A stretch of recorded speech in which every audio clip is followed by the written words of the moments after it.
It's actually, I'm back. I have sound. Sorry. Welcome to the show. Hi, everybody. Welcome. I just, for the first time, we are streaming on Instagram Live as well. So this is a curious endeavor. Hi, everybody who's joining us there.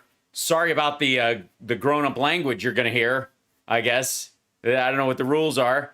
We're better now. I get the audio up and running. I stream every day on YouTube and Twitch. And even, you know, these little sideline pieces that go to Facebook and Twitter, but we've never actually been on Instagram before. So that's kind of an interesting turn of events. Hi, everybody. I don't know if it'll work. I don't know if it'll actually be helpful or if it'll just add more chat room noise to us trying to actually interact. But who knows? You know, there's a chance for people on Instagram to behave themselves and actually enjoy the show. I don't know how many of them even know about the show. Instagram is Facebook, agreed. But there is a separation, I think, between the audiences. Is that not the case? I think that's the case. By the way, welcome. Thank you for being here. Don't forget to like and subscribe. Give a thumbs up. Especially go to infotainmentwars.com and subscribe on the YouTube page where our numbers are growing exponentially. And I used to joke about that, but now it's technically true on a mathematical level. I think there's quite a few options where mathematically we will be expanding our numbers over the next little bit. And of course, showing up on Instagram doesn't hurt, I suppose. How do you share the Instagram? I have no idea. I do so little with my Instagram because I'm not in that group that thinks you want to know what my lunch looks like, coming or going. So, but of course, we won't know for a day or so whether this is a worthwhile endeavor. I'm not against it or whatever, but we will give it a try. And there you go. And then let me check and make sure that the audio that I'm getting is solid on these kind of things. We have a lot, obviously, today to deal with. There's, everybody is reacting on us getting out of Afghanistan, and the idea that we've been caring about the Afghan people. Like all the people who have forgotten we were in Afghanistan for the last 10 years and just kind of like, are we still doing that Afghan shit? Like all those folks are now all of a sudden like, and then of course, we had a big talk about the Texas law yesterday. That is its own clip today. So if you want to go to infotainmentwars.com, there's a clip of that whole breakdown that I did. I can't wait for the wall of ridiculous comments that I will probably get. But happy Thursday afternoon. Thanks for joining me. This is obviously the show starts later on Thursdays, as many of you know, because I have family FaceTime. So thanks for hanging around longer. And I'm not going to go as long today as I have been over the last couple of days, because hopefully we will cover most of what we need to cover in a much shorter time. And for God's sake, who needs any more of that in their life? I mean, seriously. First of all, many of you may or may not know. I don't, we have talked a couple of times about, as much as I mock Tucker Carlson, why is this darker than usual? That doesn't make any sense to me. I know you have to turn that light up or something.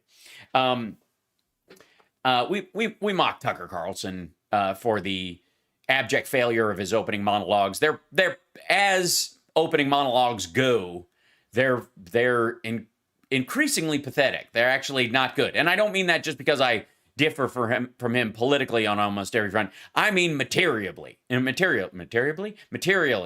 mean based on every detail. Like they are the most ADD, random, scattered, and I don't know if today, maybe they're getting it together. I don't pre-watch these things, so maybe we'll find out. Maybe today is the day that Tucker Carlson can stay on topic.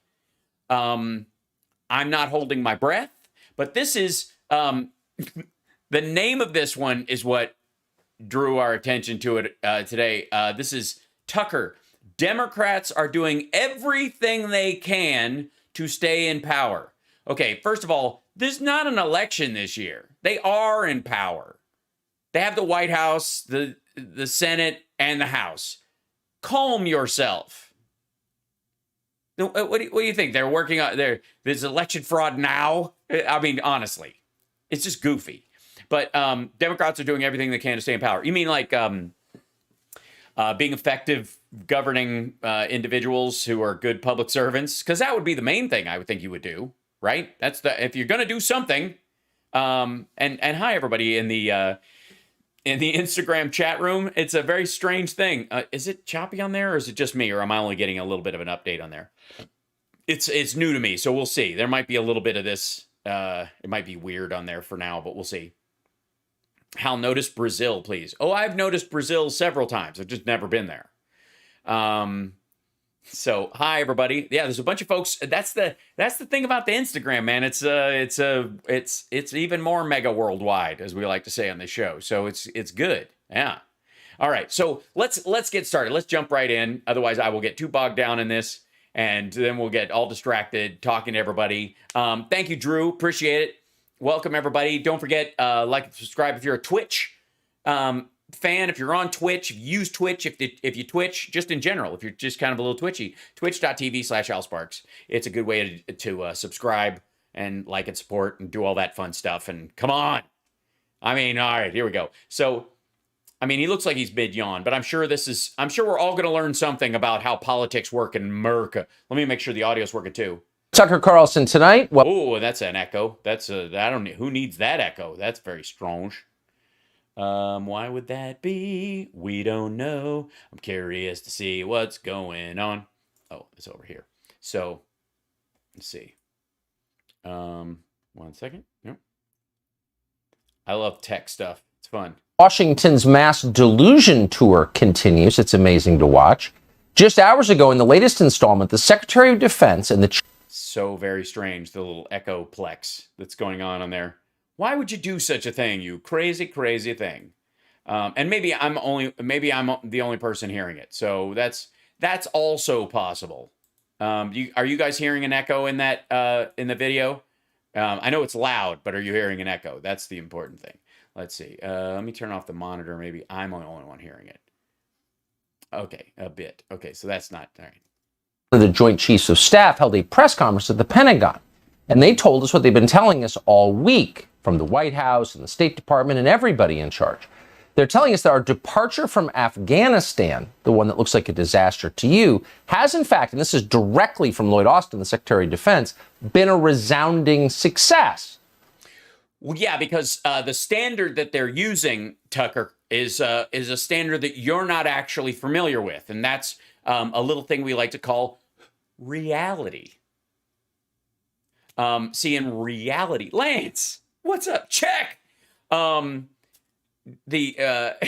See, when you use reality to judge things as opposed to your bloviated, nonsensical, exaggerated, rusty trombone to Trump version of things, then you get a different read on stuff. You know what I mean? Not if you're using kind of blockbuster trailer language for everything, then yeah, nothing will live up to it. But in a situation where you get 123,000 people out of an area which has suicide bombers and is literally a lockdown split airport between civilian and military, and you're getting people out, and everybody told you could only get 50 to 60,000 max out by the date you said, and you got more than double that out, then yeah, that would qualify as a success. There's a massive success. Is it optimal or perfect or whatever? I don't hear anybody claiming that. But the idea that somehow, it's, let me put it in terms you can understand. It's like when a cop comes up on a situation where someone is, I don't know, got a hostage and they've got a gun and the optimal version is that not a shot is fired and you can talk somebody down and all those kind of things. But things go sideways, as reality often does, and you have to shoot the person, and that person is not killed, but injured and then taken to jail, where they are later tried and convicted of the crime they were committing of, harming another human being or whatever. That would be a great success, but not optimal. It would not be the perfect version of the outcome, because that reality, that version of reality anyways, exists in what we call fart air. in this fantasy land where someone had a magic plan, where everything would work out. And if only we had followed it, it would be perfect. Everything would be so good. But unfortunately, that little thing called realism kind of eats into. But well, we'll see. I mean, he's got a better. I'm sure at some point, the Tucker Carlson will put up a graphic on the screen that had his plan for the exit, and he could, even though it's after the fact, and you could say, well, Monday morning quarterbacking, obviously, if you're going to lay out what plans you would have done, that doesn't necessarily test them for real. It's not exactly a scientific experiment. There's no control other than whether or not you're known as a bullshit artist and have defended yourself, quite frankly, in the news and in legal proceedings by saying, nobody would take me seriously. They know I'm editorializing. None of this is true. If that's your reasoning, then people will weigh that against whatever your magic plan was. But he's going to put the magic plan up. I have no doubt. Let's see. Of course, if you subtract the 13 dead Americans, the 24 trapped school children, the Afghans falling off airplanes, or the fact that we armed the Taliban with $90 billion worth of automatic weapons and helicopters. Hey, look at that.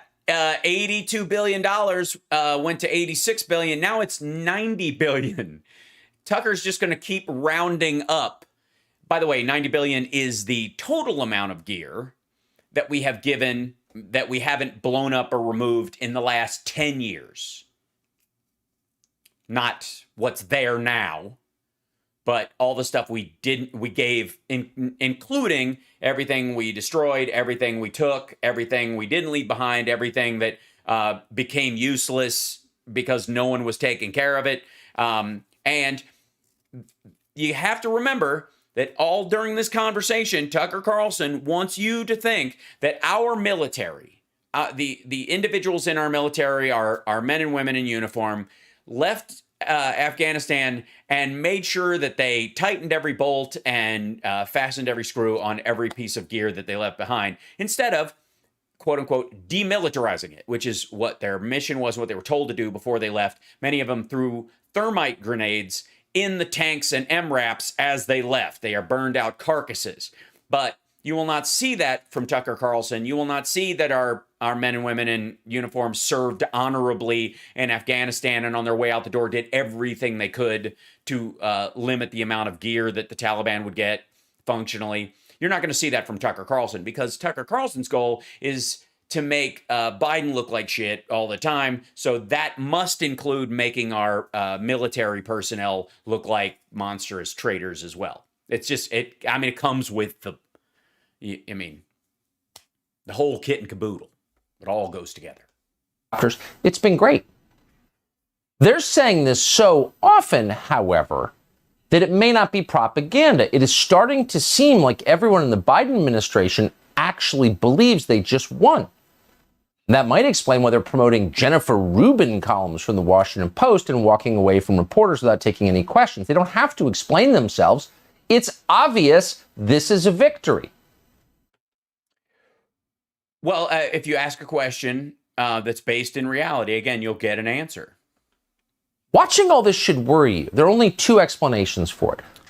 Here you go. Our senior government officials are very delusional. So he's about to give you two possible options, and he's already presenting you with both our facts. That's what that means.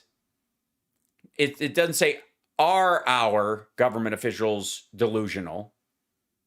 It's just going to say that. That's one of them. And then the other, and the answer will be both.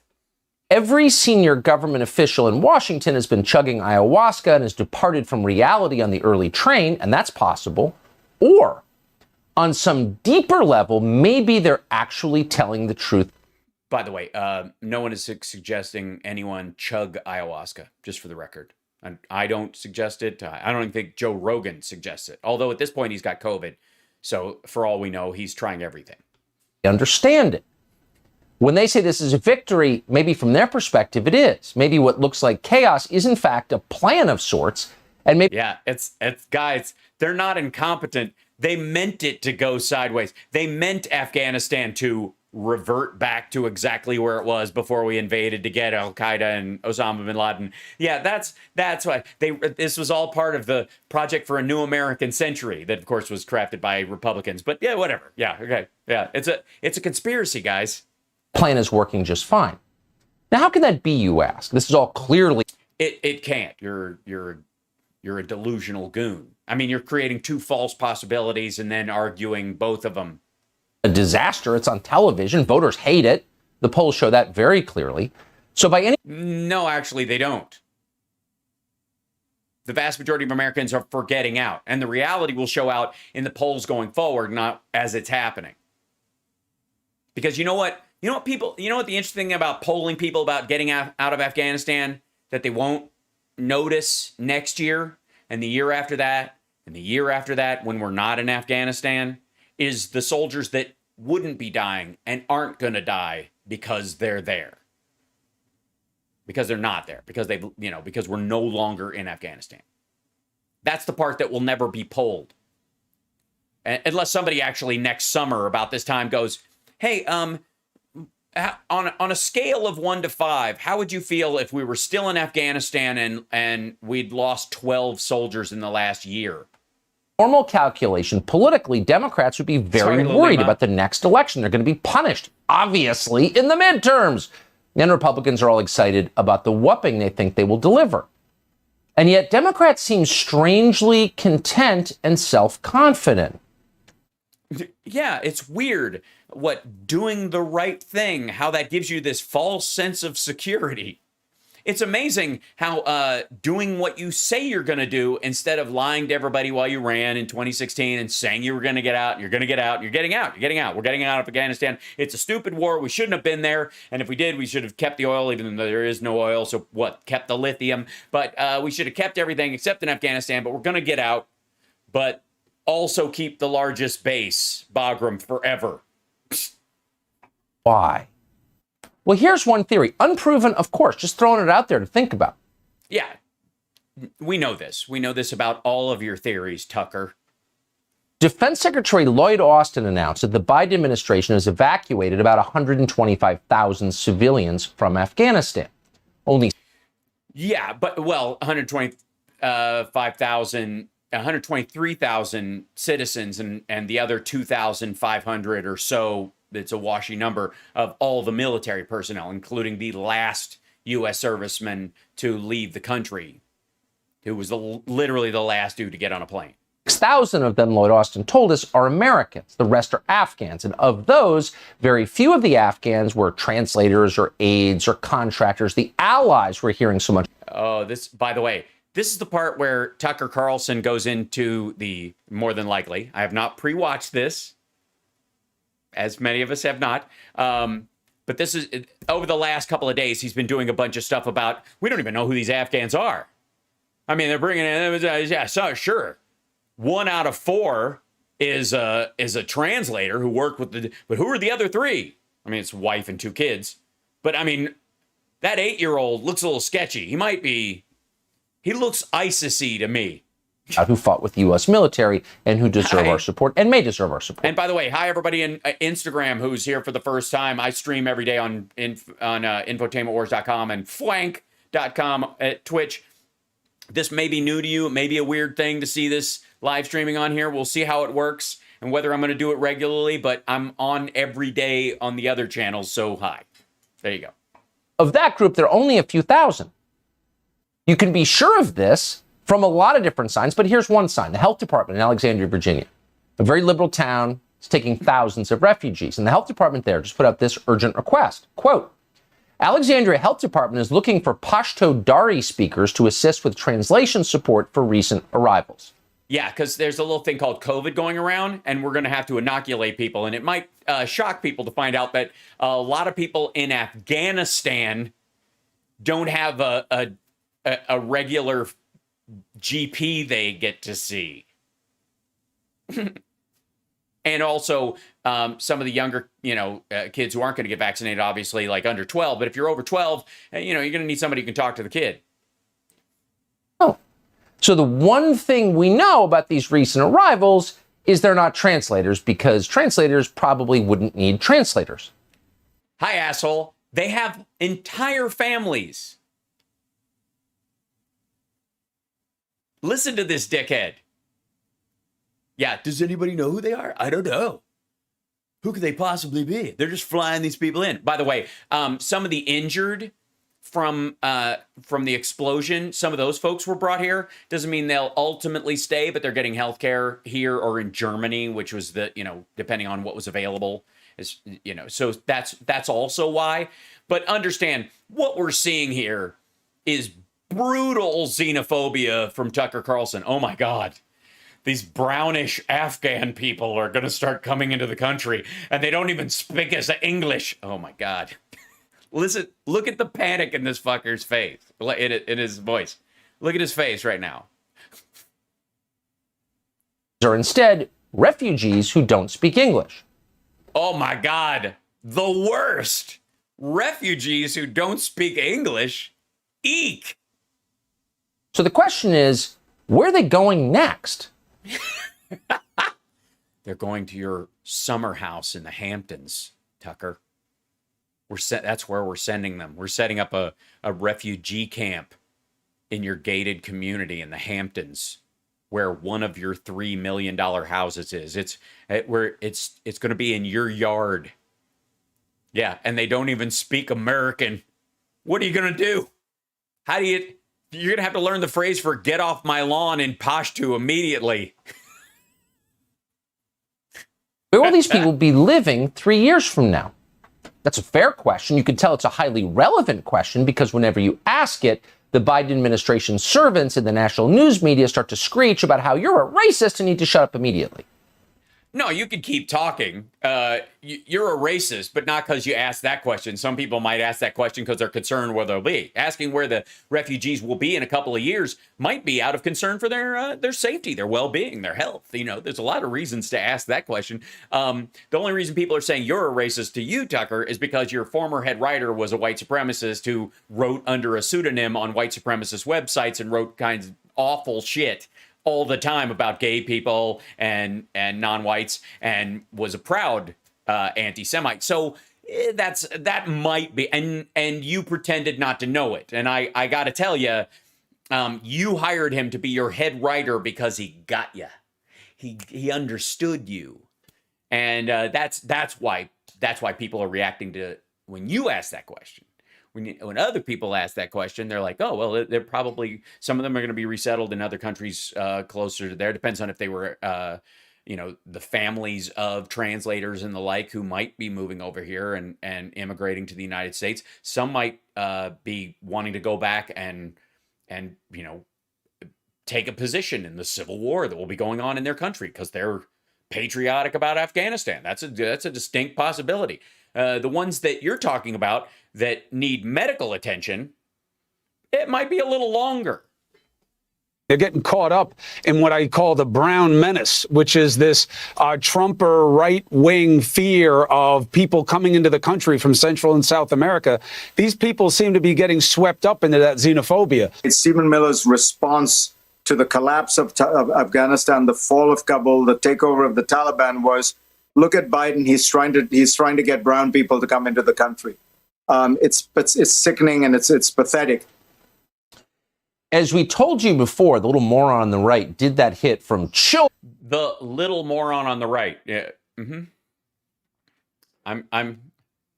The guy on the left isn't a moron. He's the guy. He's agreeing with him. You mean the guy that attacked Stephen Miller? The guy who's Indian, actually. You mean like that? Mark on Martha's Vineyard.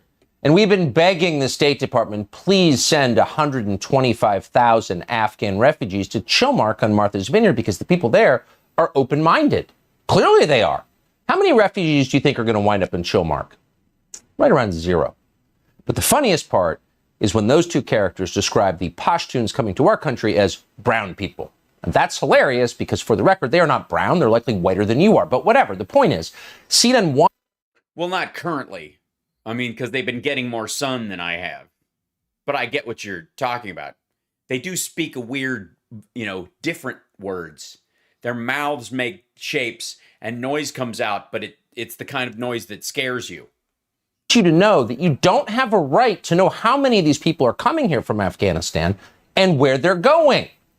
Well, that's because there's a couple of reasons. One is they don't know where they're going quite yet. I mean, they have to resettle them, figure out what they want to do, whether they're going to end up filing for refugee status and stay in the United States, if they're going to move back, if they're going to go someplace else, if they got family in Qatar or some other country that they got separated from, that they're going to go stay with and build a life there, which is a distinct possibility. So there's a lot of options in that regard. Wait, where was he? Neighborhoods are they going to be living in? But of course you have... What neighborhoods are they going to be living in? Because I have some properties I need to sell that we're making a lot of money, but aren't. Right, because it's your country. You own it. You pay for it. You were born here. It belongs to you. So you... Well, in theory, Tucker, you're talking to people in your audience that might be immigrants themselves. That doesn't occur to you? I mean, that's interesting to me in terms of the audience that might be watching Tucker Carlson show. For all the noise they make about Cubans really leaning Republican and the like, there's a lot of folks that are immigrants to this country, but Tucker doesn't want any of them watching his show. have a right to know what happens in your country. Right. Yes, that's true. But you don't know what happens to, say, people in the witness relocation program, for example, because that would get them killed. There's also a concern that when people are moving into communities, they may or may not be overt about why they're here, especially as refugees, especially as people who worked against the Taliban, considering there's no way of knowing if somebody comes from another country, if they, find a way to enact revenge on that person or something. You don't want that spilling out in the street. So you might want to taper what information people get to some degree, Do it, because that's what we're paid to do. So if you've gone online recently and visited the official website of the State Department run by Mr. Tony Blinken, you'd have found a list of what they call welcoming communities. These are places where... Yeah, which includes Texas and Florida and Georgia.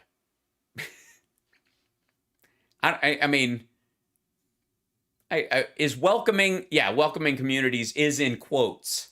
Afghan refugees, in particular special immigration visa holders, will be settling in the United States. And if you look at that list long enough, you may notice something, especially if you cover politics. You may notice that these communities include an awful lot of swing districts and swing states all over the United States. It's not just Virginia. 3 of these communities are in Texas, a state the Democratic Party has tried to flip for years now. It's their first priority. One of these... Yeah, but the Afghan folks work with military people. A lot of military families vote Republican, even if they're not Trumpers, and they will next time. They believe in individual freedom, all those kind of things. There's a lot of reasons why, in hanging out in Texas, those people aren't necessarily going to fold into some sort of woke socialist crowd. This is Austin, one is Dallas, another is Houston. The State Department has also urged... Oh, you mean the places with the most people? Why aren't they putting them in the middle of the desert where there's nothing? It's what they're used to, perhaps. Afghans to go to the state of Pennsylvania. Does Pennsylvania need more people? Probably not. A lot of unemployment between Pittsburgh and Philadelphia, but Pennsylvania is also a state that... Yeah, 30,000 people is going to shift the demographics of Pennsylvania and Texas. I mean, seriously. We're talking about 30,000 people. That's how many the United States is more than likely going to take, as far as the interpreters and their families. A lot of interpreters and their families worked with the British and are going to England and other states. I mean... Trump won in 2016, so maybe they should go there. Florida, Atlanta, Georgia, Nevada, Colorado, they're also on the list. Are you surprised by this? No. But I'm also surprised that you think that 30,000 people is going to shift the voting rolls in any of those states in highly populated areas. One swing state that's not on the official list is Wisconsin, but they're getting a lot of refugees from Afghanistan, too. This hasn't been publicly announced. We learned on Monday when Congressman Tim Tiffany joined us to describe his visit to Fort McCoy in the state of Wisconsin. He said of the 2,000 Afghan nationals there, none were special immigrant visa holders, meaning none had worked for the U.S. military. None of them were, quote, allies, the people to whom we owe free health care. the and by the way, that's mocking. By the way, his belief that we owe the SIVs free health care when nobody has fucking free health care in this country is silly. But he also said that these Afghans, Rafa. despite not being allies, were free to walk off the base anytime into our country and just move here. Oh my God. And just walk around and like shake hands with people and get free health care and say weird words in Pashto? Whatever. No paperwork for them. Nobody was stopping them. And they're about to be a lot more. You do realize there was a process. We do know these people and their families because they work with the United States. They were embassy staff or the like, or that no, never mind. They're all terrorists. I mean, they're probably, did they pass out suicide vests on Greyhound? Is that how they go? Everybody, we're going to the riverboat gambling. Don't forget your C4. Jesus Christ. Like this at that base. CBS News is now reporting that Fort McCoy is being asked to hold up to 13,000 Afghans. Up to? Wisconsin aware of this? What do the people of Wisconsin think of it? Yeah, has anybody asked the people of Wisconsin if they want these awful people in there speaking weird languages stuff? Who cares what they think? It's not their country. Oh, but it is. And you should be nervous. What? And again, you could argue that especially people around military bases are very aware that these folks helped save the lives of their relatives and friends. Watching this. In a truly democratic system, in a functioning democracy, the people who wrecked Afghanistan and humiliated the United States and sapped American power, maybe forever, would be punished badly in the midterms. They would lose power over them. Yeah, except Trump lost last year. He's not even in office. And Kevin McCarthy doesn't have the majority. I mean, they're the ones who made the deal with the Taliban. Is that what you're talking about? You're talking about the people who negotiated an exit, basically a surrender. Don't shoot us, we're leaving. We'll be out by May 1st. You mean the people who negotiated that, who let out 5,000 Taliban and their leader out of a Pakistani jail? Those folks you might lose power? They already did. They'd be held accountable. And they know that. So they're doing everything they can to avoid accountability, to avoid an election they will lose. They're flooding swing districts with refugees they know will become loyal Democratic Party voters. Yeah, but not for 10 fucking years. A special immigrant visa doesn't make you a voter. What is he talking about? These people won't have the right to vote for years. And who the hell says once they do, they're going to stay in Wisconsin? Gee, I love coming off the base where I've been forced to live for the last 10 years to go down to downtown Milwaukee and be treated like crap by a bunch of Tucker viewers who think this ain't my country. I should go back to where I comes from. I think I'll stay. The southern border to more than 200,000 illegal migrants per month. That's the equivalent of nearly... Yeah, but they're not staying. We're not bringing in 200. Nobody even believes for a second we're keeping 200,000 people across the border. That's how many people cross the border. There's the backlog and the regular number. And most of them are turned right around. The Biden administration, one of the things that they ended with the whole, like catch and release, turning it into catch and process, is that they're just they're expelling people.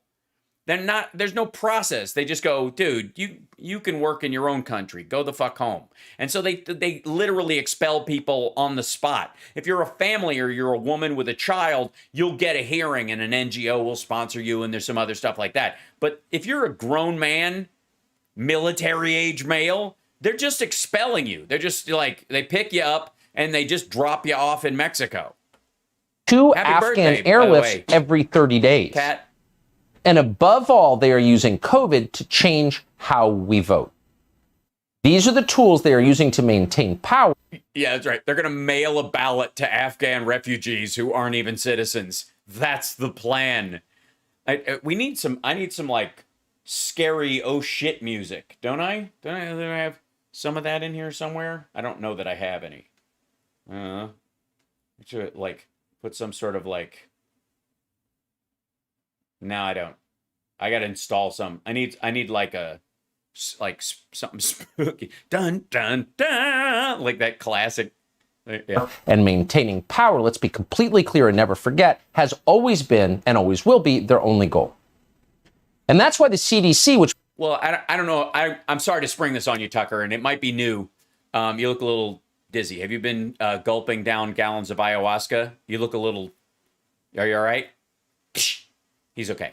All elected officials, for the most part, except the ones that are retiring or termed out, are always trying to get reelected. I know this is shocking. Maybe perhaps find someone who's in the news business and ask them about it. They might explain it to you. I mean, I don't know that you'll be able to understand it because it's a lot of big words. But you do realize that people who are running for office want to stay in office if there are... They're trying to... It's a power grab. Right. generations was a respected public health authority, and for good reason, was created to fight malaria, did a good job at that, now seems to be in charge of housing policy. Remember when Rochelle Walensky defied a Supreme Court ruling earlier this year to tell you that you can't evict people from your home for any reason, even if they're not paying rent? Well, they put an eviction moratorium up. Trump also had an eviction moratorium. You can't be like... Yeah, in the middle of a pandemic when people can't get a job, we can't kick them out onto the street. It's terrible. We should, I mean, we have Judeo-Christian values in this country. We should be able to kick people out onto the street in the middle of a disease-ridden pandemic, especially if the Delta variant is cascading through a bunch of red states. I mean, and by the way, this is, let's be abundantly clear, this is Tucker Carlson's cull the herd strategy. This is, hopefully, fingers crossed, as many people will die as possible, according to Tucker, so that, you know, we can just be done with all these weaklings. You know what I mean? Walensky has not been fired for that. She didn't apologize for it, for desecrating our Constitution, for mocking... Desecrating our Constitution. Yeah. You know how, like, we have a freedom of assembly in this country, okay? And every time we have a hurricane, the government comes and tries to tell everybody that to leave their homes and leave the church and go to a shelter so they won't die, which is a violation of our rights for the life, liberty, and the pursuit of drowning. Supreme Court, no. Instead, the Biden administration has given her more power, which she now has. Watch as she tells you probably shouldn't travel for the holiday weekend, even if you've been vaccinated. We have actually articulated that people who are fully vaccinated and who are wearing masks can travel, although given where we are with disease transmission right now, we would say that people need to take these risks into their own consideration as they think about traveling. First and foremost, if you are unvaccinated, we would recommend not traveling. Sorry, you guys heard what she said, right? Right, everyone. So can we go back a second? And I want you to hear what Tucker Carlson said she said, and then I want you to watch what she said again. Supreme Court, no. Instead, the Biden administration has given her more power, which she now has. Watch as she tells you probably shouldn't travel for the holiday weekend, even if you've been vaccinated. Mm-hmm. We have actually articulated that people who are fully vaccinated. By the way, notice how he said they've given her even more power. And what is she doing with that power? She's suggesting something. The power, I mean, the power of suggestion. It's hypnotism. And who are wearing masks can travel, although given where we are with disease transmission right now, we would say that people need to take these risks into their own consideration as they think about traveling. First and foremost, if you are unvaccinated, we would recommend not traveling. Right. That's not... Okay, yeah. So this is a partisan Democrat. By the way, why is that partisan? What is partisan about that? If you're not vaccinated, don't travel because you're in danger because of the Delta variant. We're seeing a rise in cases. 95 to 97% are people who are unvaccinated. Your life is in danger. And if you do manage to get it and just carry it around, you might carry it to somebody else who has a comorbidity they don't know about, right? Not difficult to understand. Not difficult to interpret. Doesn't sound like huge government overreach. And she's saying if you are vaccinated, because there's this, chance of a, whatever it is, 5 to 7% breakthrough chance, where you may not even feel that you have the disease, but you could carry it around right now as we're having this spike. You're going to be fine, but you might carry it someplace else. Or you might, fill up an area and be that bouncing transmitter in a large group and setting like the airport or something like that. Not really hard to comprehend. Not draconian. Not any kind of, authoritarian. He literally partisan power play, and he's like, they have given her even more power. And what did she do with that? We recommend at the CDC, if you're going to travel, maybe think twice. Honest to God. Listen, the reaction to this is so petty and so weak-kneed. I really don't look, as a Fox viewer or even as a Newsmax or OAN viewer, are you really that weak that someone suggesting good behavior to you sounds like an order? It's odd. It really is. He always reacts to shit this way. He always, if you go, you might want to put on your seatbelt. Why are you trying to force me to bind my hands and feet? Why are you telling me to put on handcuffs before I go to the grocery store? It's like, dude, I just suggested you put on your seatbelt. Why do you want to tie me up with Japanese sex knots? For whom the concerns of the Democratic Party are never far from mine. So you have to think of it. The concerns of the Democratic Party? Why is fewer people dying, especially Republicans, because that's who's dying right now? Why is that one of the, quote, concerns of the Democratic Party? Now, I like that it is. That's not necessarily a bad thing. Look at you. Look at you with the letting everyone know that's watching your show, Tucker, that Democrats give a shit about Republicans, even if Republicans don't, which is true. But why is this the Democratic concerns? Not spreading a pandemic that has killed almost 700,000 Americans. The question, I guess, is why isn't that a Republican concern?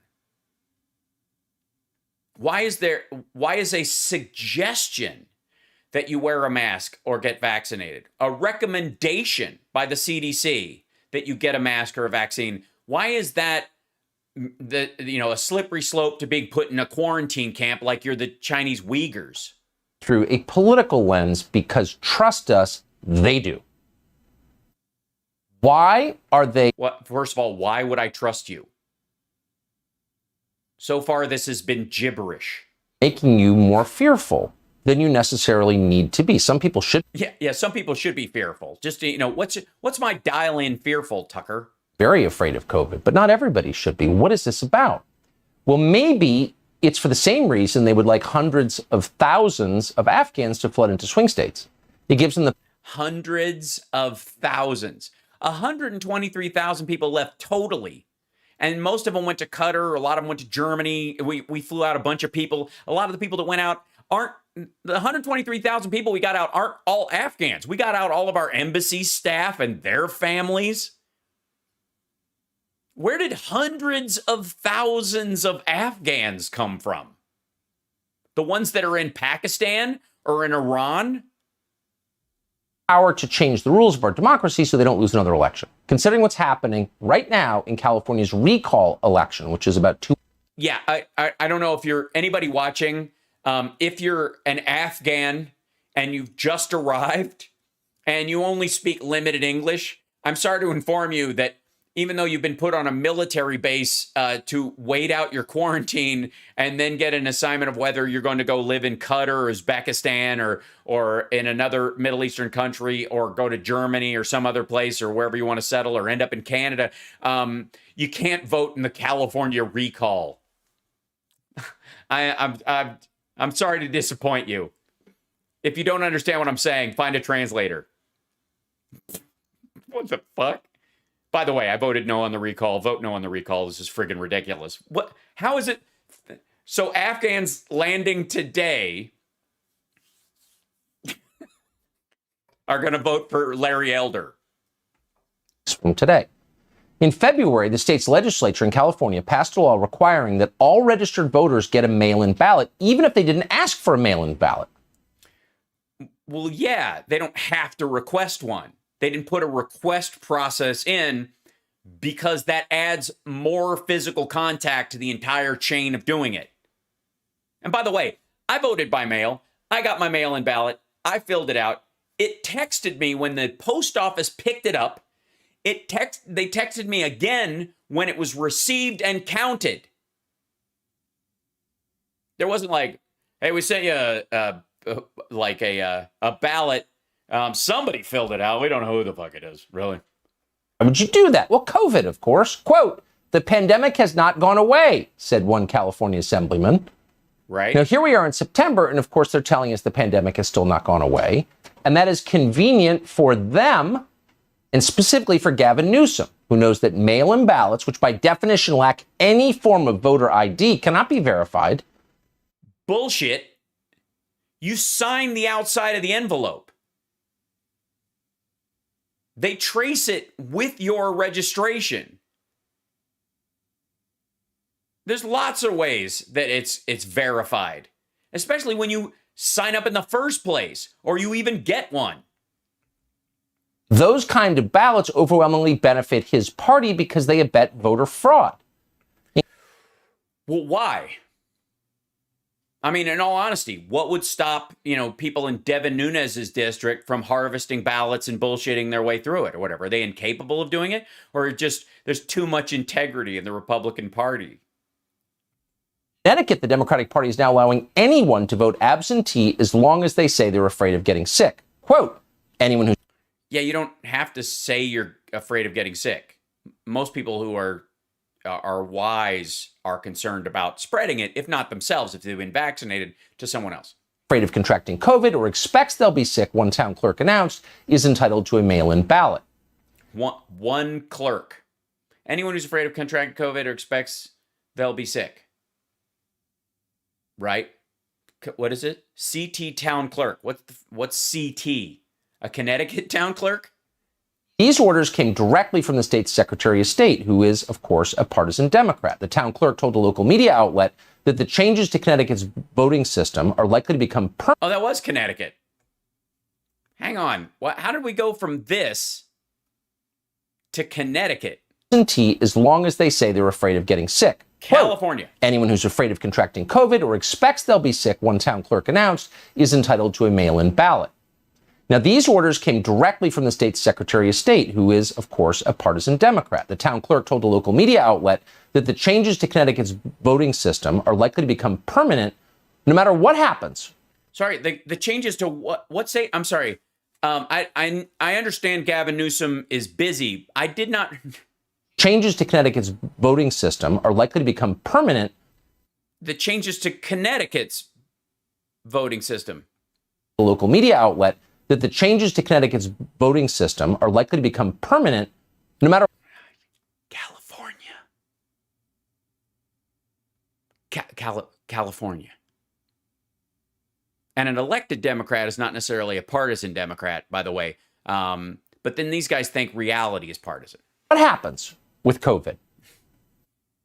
So this isn't about public health. This is about elections. Yes, this is about panic. If it was about public health, they'd be telling you to lose weight. But they're not. This is about elections.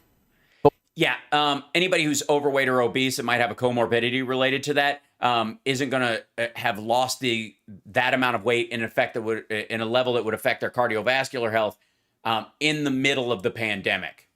like in April, they were going to go, hey, if you're overweight and you're afraid of dying from COVID, probably lose a bunch of weight between now and November 3rd. Otherwise, you can't vote. Whatever you do, don't notice that. Don't ask questions about the thousands of Afghans they haven't vetted. We're quoting now, I can absolutely assure you that no one is coming into the United States of America who's not been through a thorough screening and background check process. That's what Joe Biden's press secretary said just today, but it's a lie. Meanwhile... Well, sorry, why is it a lie? You got it. If you're going to say it's a lie, show me why it's a lie. Show me that you know who the people are and that they aren't being vetted. I can't just take you at your word. What kind of idiot would do that? If you're going to make that assertion, if you're going to say that that's how it must be, then, you know, if you're going to say Psaki is lying about this and that these people haven't been vetted and nobody knows who the fuck they are, then show me an example. You got a whole screen there, man. Look at my screen. Look at my lovely screen that I made myself.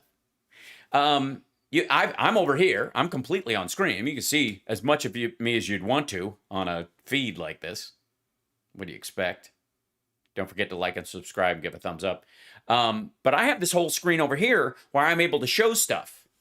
Like, let's see. Like, what's a good example? Let me see what I could show you if I bring this over here. Let me slide this over. And, like...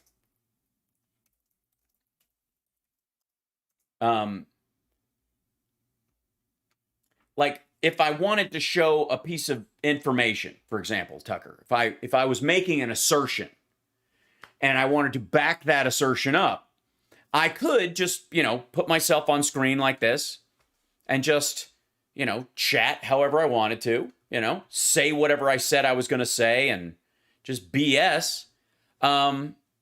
Or, which is the Tucker Carlson method, or I could do this. I could put myself on screen and back up what I'm saying with information that checks out, that turns out to be true. And by the way, hold on one second. We, of course, you gotta love when Facebook racists pop in to say hi. It's fun. So just for the record, Tucker Carlson's top writer resigns after secretly posting racist and sexist remarks in an online forum. The top writer for Fox News, Tucker Carlson, probably never met him, probably a Democrat, probably got him coffee. Yeah? I'll do Baby Hal at some point. Yeah. Let's see. For years, has been using a pseudonym to post bigoted remarks on an online forum that is a hotbed for racist, sexist, and other offensive content. Blake Neff responded to a thread started by another user with the subject line, "Would you let a jet black Congo N-word do LASIK eye surgery for you for 50% off? I wouldn't get LASIK from an Asian for free, so no." He wrote back to his own stuff. Black dudes staying inside playing Call of Duty is probably one of the biggest factors keeping crime down. Honestly, I'm tired of black people always claim to be. Maybe the real crisis is their lack of sleep. White libs and their university-educated pets is who caused the change of the Washington Redskins team. So he's adorable. And Fox fired him, which is yet another reason why Tucker's still angry and why Mike Pillow doesn't like Fox. Neff's abhorrent conduct on this forum was never divulged in the show or the network until Friday, at which point we swiftly accepted his resignation. Scott and Wallace wrote, "Make no mistake, actions such as his cannot be tolerated at any time in any part of our workforce." Actions such as his. Oh, I see. So you can feel that way and talk that way, but don't type that way. That's it. Just don't actions such as him. What action would that be? Getting caught? So see how that works, Tucker? Ugh, God. It's not difficult. It's not a lot of work. It really isn't. Hundreds of thousands of unidentified illegal aliens stream across the southern border every month. Who are these? Hundreds of thousands. Let's see. Border crossings. Expelled. Number. I don't know. We'll see. All right.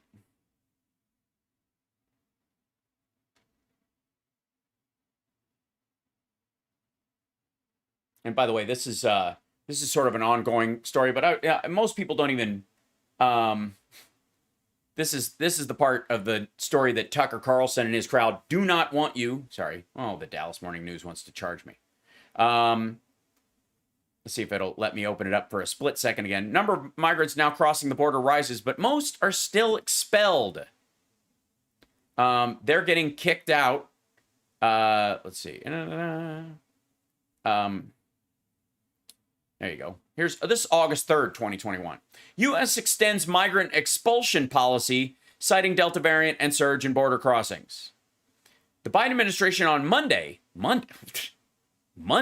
said it would indefinitely continue the Trump-era policy of swiftly expelling migrants and asylum seekers, citing the rapidly spreading COVID-19 Delta variant and the highest number of unlawful crossings in 20 years. Rochelle Walensky, director of the Centers for Disease Control and Prevention, CDC, issued a new order supporting the continued enforcement of the Title 42 Public Health Authority, which was first invoked by the Trump administration in March 2020 to shutter U.S. border to migrants. By the way, all that stuff you've heard about stay in Mexico or remain in Mexico, and the courts forced him to do it.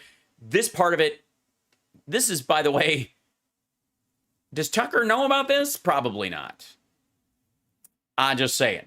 By citing Title 42, U.S. officials at the southern border were able to expel migrants to Mexico or their home countries without allowing them to apply for humanitarian refuge. The so-called expulsions are designed to prevent overcrowding and COVID outbreaks inside short-term border patrol facilities, government officials have argued. Walensky said that the discontinuing the expulsions, as some advocates have urged, would cause severe overcrowding and high risk of COVID-19 transmission. So, but hundreds of thousands, right? Hey, I mean, I have to believe that Tucker actually does know this. Tucker Carlson actually does know that the expulsions are almost the exact same number, which they were before COVID as well. I mean, everybody look at how many folks the Obama administration turned away at the southern border. Why do you think Biden would be easier on the border than Obama was?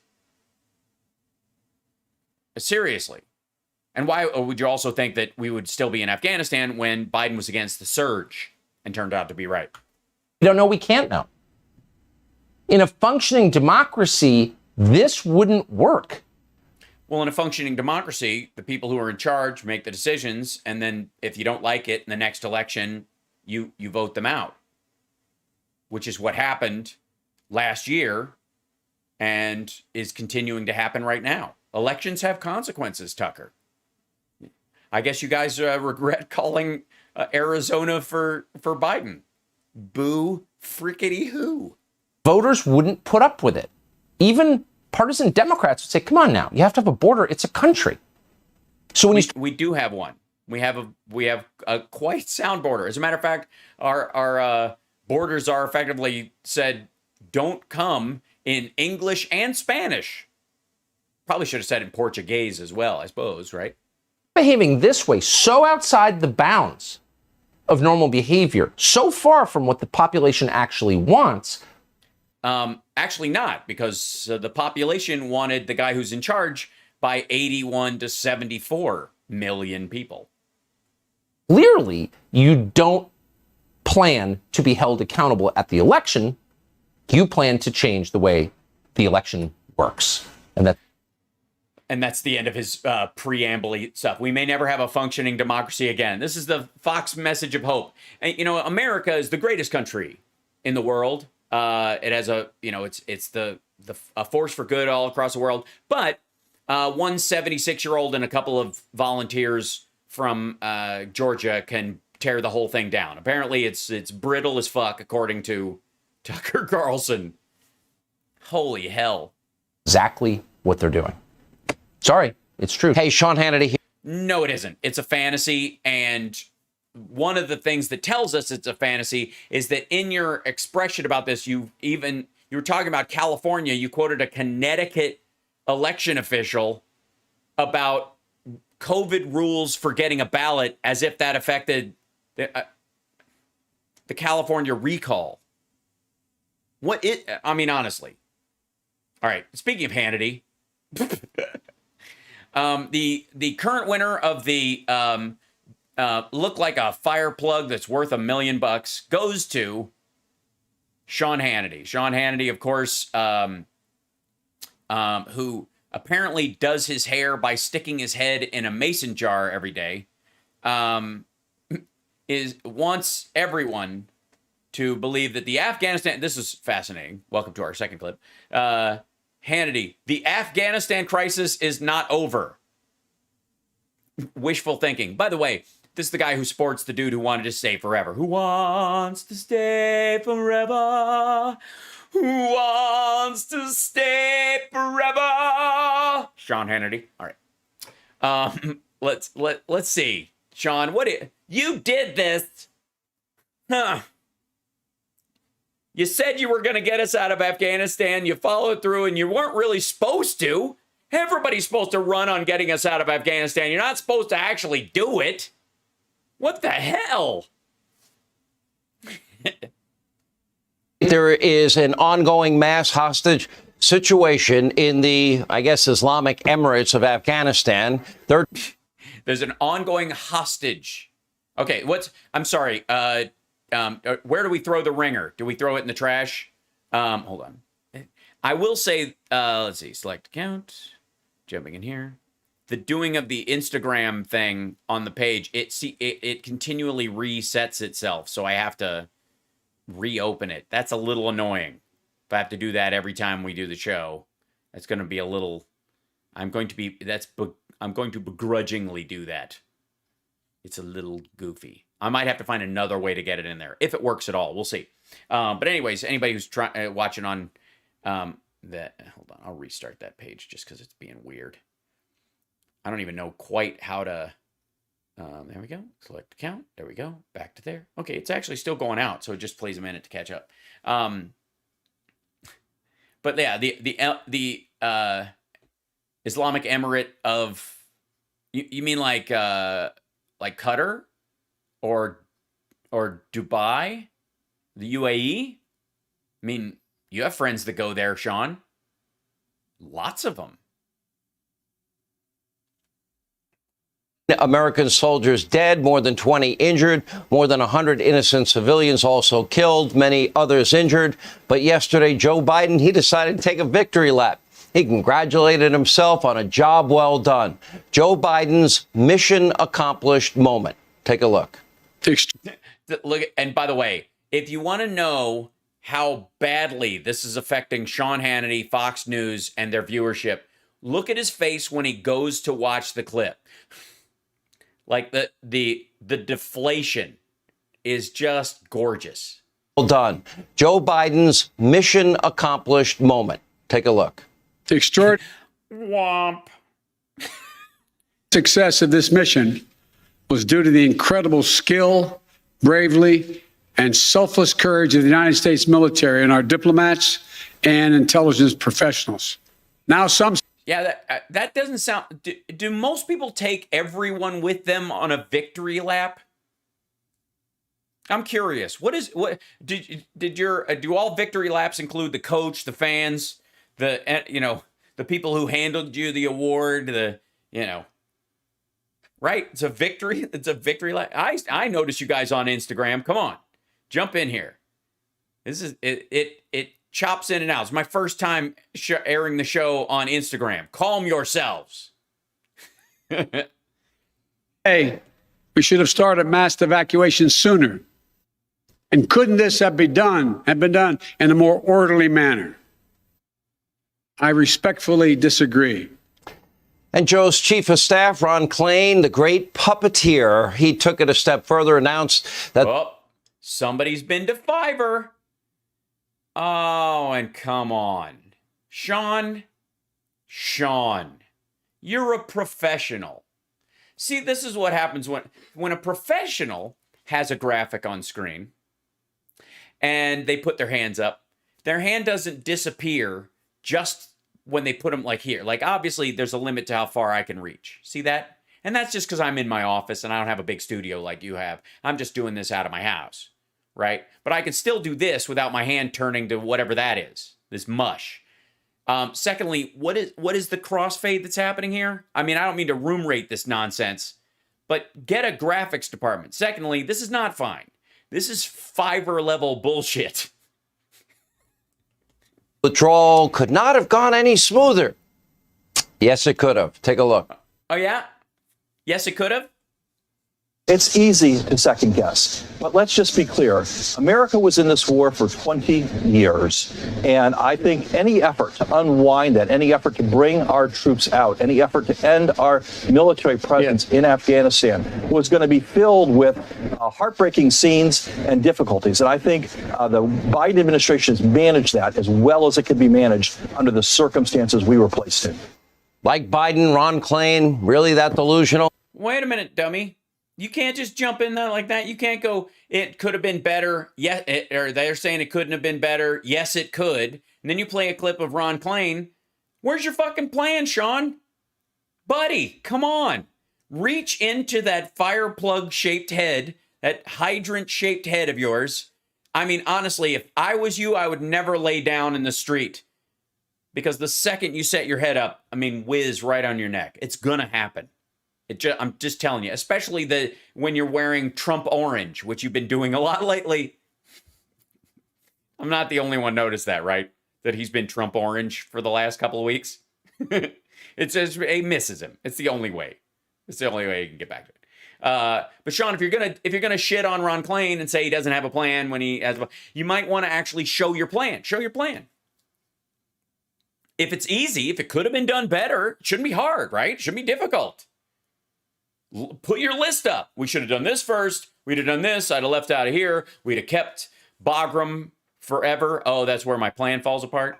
About leaving while staying. Is he really this much of an idiot? It appears so. Nothing about that withdrawal being managed well. Nothing, Ron. Not a single thing. If you... What, does anybody know what the fuck he just said? Sorry, run that by me again. What was that, dum-dum? I want to see this whole chunk coming back. Is anybody... Jesus. Does anyone have a Hannity to English phrase book that they can look at? As we were placed in. Like Biden, Ron Klain, really that delusional? Is he really this much of an idiot? It appears so. Nothing about that withdrawal being managed well. Nothing, Ron. Not a single thing. If you're watching, you might want to pass on to your boss that I'm sure is in dreamland about this time. This new ad from Senate Republicans, and it might help jog his ever-failing memory about what... Okay, so I don't know. He was trying to find his way to airing this clip, and maybe somebody was speaking in his IFB, and like, we're pulling the clip up, John, we're pulling the clip up, and he was just kind of like just jibber-jabbering, filling it so there's no dead air. But that, I mean... really happened in Afghanistan. Take a look. Here's what really happened in Afghanistan. And he's going to play an ad, a political ad, and it says political ad up there in case you were wondering, by the Republicans, who, by the way, were why we were still in Afghanistan the last 4 years. Is the Taliban takeover of Afghanistan now inevitable? No, it is. Yeah, it's not inevitable. It wasn't inevitable. And if you said on July 8th, fuck, oh yeah, it's absolutely inevitable. You think the government would have been stronger? You think the soldiers would have held their ground longer? You don't think it would have actually made it worse? The music is good, though. The likelihood there's going to be the Taliban overrunning everything and owning the whole country is highly unlikely. This is not just about the overall idea of leaving Afghanistan. Congratulations, Jay Tapper. And this is about leaving hastily and ineptly. Secretary Blinken, how did President Biden get this so wrong? With an hastily and ineptly by extending the moratorium and the exit date from May 1st to August 31st and still getting out. How did Biden get it so wrong to run on getting out of Afghanistan and actually getting out of Afghanistan? Secretary Blinken, why did the president do what he said he was going to do? The last president said he was going to do this and didn't do it. And isn't that a better plan? And stronger Taliban that has greater access to weapons and technology that we supplied. Planes, guns, night vision goggles, the Taliban's new U.S.-made war chest on Reuters. Yeah, did you read the actual article? Did you go down to paragraph 3 of that article like I did and look at the part where the soldiers were throwing thermite grenades into the MRAPs so they can't actually be used anymore? And how the Afghan scrap dealers were angry that they were pulping all of the vehicles?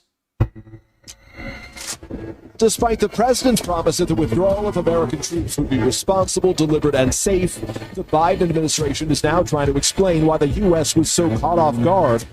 Breaking news, and it's difficult, can confirm that a number of U.S. service members. By the way, I like at least the graphics for the Wall Street Journal, Kabul airport attack kills 13 U.S. service members. By the way, Wall Street Journal owned by Rupert Murdoch, owned by which also owns Fox News. I'm sure there's no linkage between them using their stuff in the clips over others. It's not like, what, is there ever a bad time to sell your paper? Were killed at the Kabul airport. Do you bear any responsibility for the way that things have unfolded in the last 2 weeks? I bear responsibility for fundamentally all that's happened. I think that ad is devastating. Take a look at this. Yeah, I don't actually. I think it's kind of noisy. It rambles a bit. It's not new information. And there's no assertion, by the way, that it would have been any different if we'd had gone through this process last year or the year before or the year before that or the year before that, or that the government or the military was any stronger last year or the year before that or the year before that. So there was no reason why Trump couldn't have left. And if he had a magic plan, why didn't he use it? Because effectively, if he did have that magic plan and nothing changed between the Taliban and the Afghan government and service members died based on the exit, doesn't Trump bear all the responsibility for everyone who was harmed and all that gear being in their hands if he had a magic plan and he didn't use it? Right? If you refused to use your magic plan that would have solved everything, isn't all the bloodshed on you? Right? It would have worked. What was different with the Afghan government this year or last year or the year before that? Is there anything different about how strong the Afghan people felt about their government, or the government, how sound it was? Was it any more sound this year than last year or the year before that? What about the military? Did they not learn the Vulcan nerve pinch? That we were gonna teach them the magic how to win a war technique, but that was going to be later this year. Any of them? Did any of them change in the last 24 months? No? Well, then why did Trump stay in? If nothing changed in 4 years and he had a magic plan to do everything right, why didn't he use it? Because if he actually had that plan, which I would submit he absolutely does not and never did, and it's just like his healthcare plan and his taxes, there was no way it was actually going to be seen by anyone, because in the case of the healthcare plan, it didn't exist. But let's just give the benefit of the doubt that Hannity believes. Hannity believes that Trump had a magic plan. So if he did have the magic plan, and circumstances on the ground hadn't changed in 3 years, isn't Trump responsible for every death and every piece of gear left behind if he did not use that magic plan when he could have? Right? Explain it to me. Explain to me how in 2 years Afghanistan has not changed and you have a magic plan. And when you don't use the magic plan and you get voted out and you leave office, you had 4 years to do it. If you did not use your magic plan that could have saved lives and would have gotten us out without anybody knowing, if you didn't use it, then how in the hell are you not responsible for everyone who was killed? New ad from President Trump's Save America Political Action Committee. Watch this one. You mean the Political Action Committee he's using money from, not to support Republican candidates, but to pay his golf course fees? Afghanistan cannot be used as a terrorist base. That Afghanistan has become Disneyland for terrorists. Yeah, that's a fact. The Disneyland for terrorists. Yeah, they have to wait in long lines to do anything vicious. It's terrible. The food is really expensive. Halfway through, the kid is crying. You don't know if it's for him or for you. The Disneyland for terror. Every contingency. Total chaos. It is heartbreaking. It is depressing. It's a failure. And he needs to own that failure. I bear responsibility for all that's happened. He did not admit any mistakes. He did not offer any. But yeah, this is the Trump ad. He played part of this on, I think they played part of it on the OAN interview because he loves that that Biden tripped because of his broken ankle healing, and he'd finally gotten out of the boot. And then he was, this, by the way, since then, he's been jogging, if you haven't noticed. But that's okay. We'll see Trump play the footage of him walking down the ramp by comparison to show us how you really escalate or descalate. Of course, he says we're going to continue forward. He really isn't taking responsibility. Mr. Biden, you did this. You made the deal with the Taliban. Sorry, Mr. Biden, you made the deal with the Taliban? Mr. Biden, why would this be in a Trump ad? That's fascinating. I'm excited by that idea. Let's see. Let's see who made the deal with the Taliban. Let's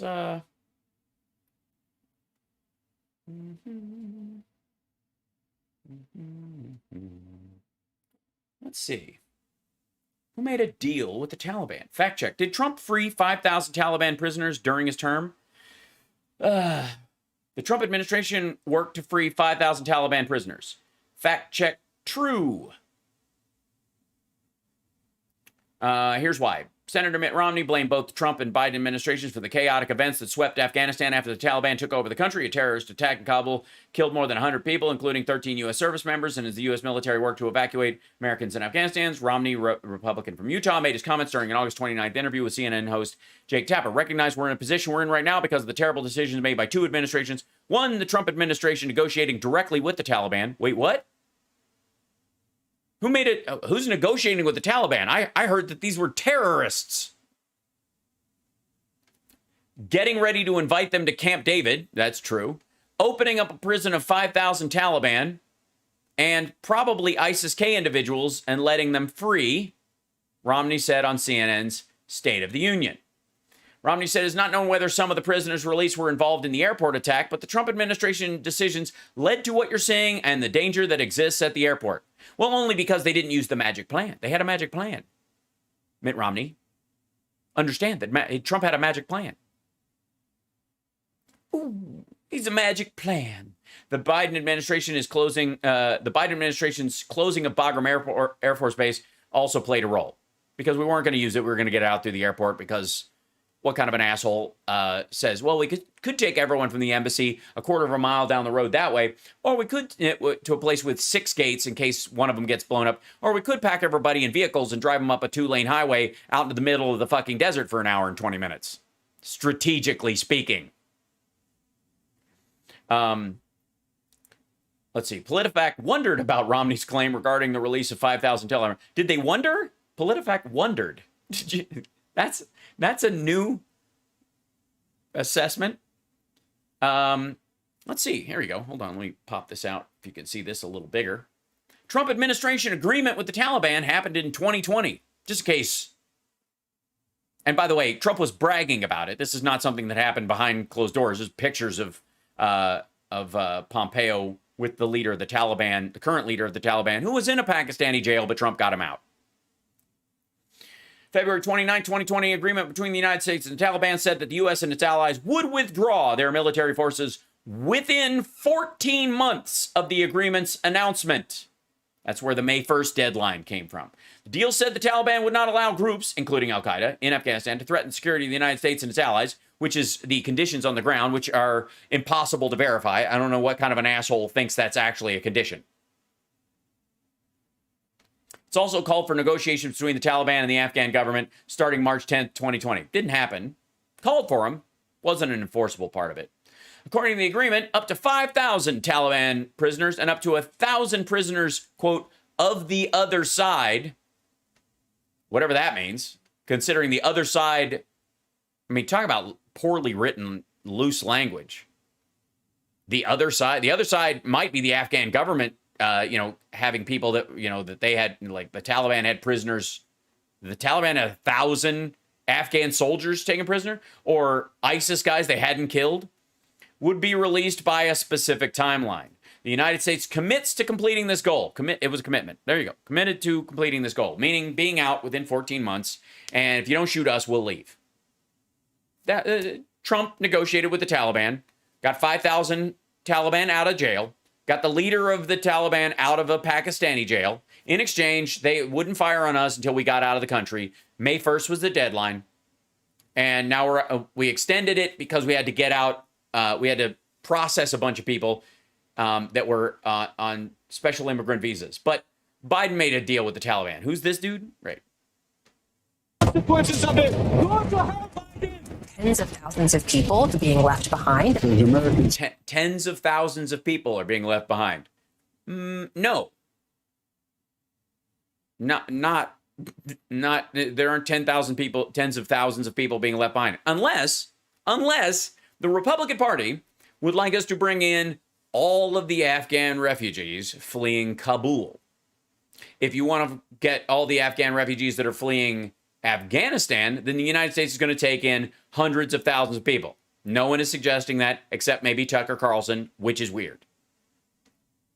We're going to stay till we get them all out. We did not. And by the way, did you notice that? The conflation, tens of thousands of people are being left behind. We're going to stay till we get them all out. The idea being that you've just overlapped. Oh my God, all the Afghans are going to come here.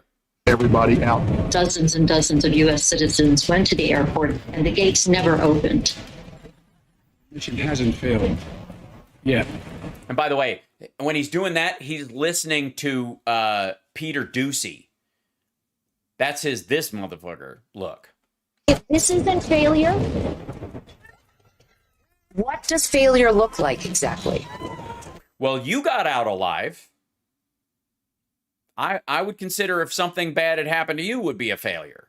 As a reporter who reported on the Taliban and said they're screaming death to America, but they seem quite friendly. Maybe that factors in somewhere. But there's to be.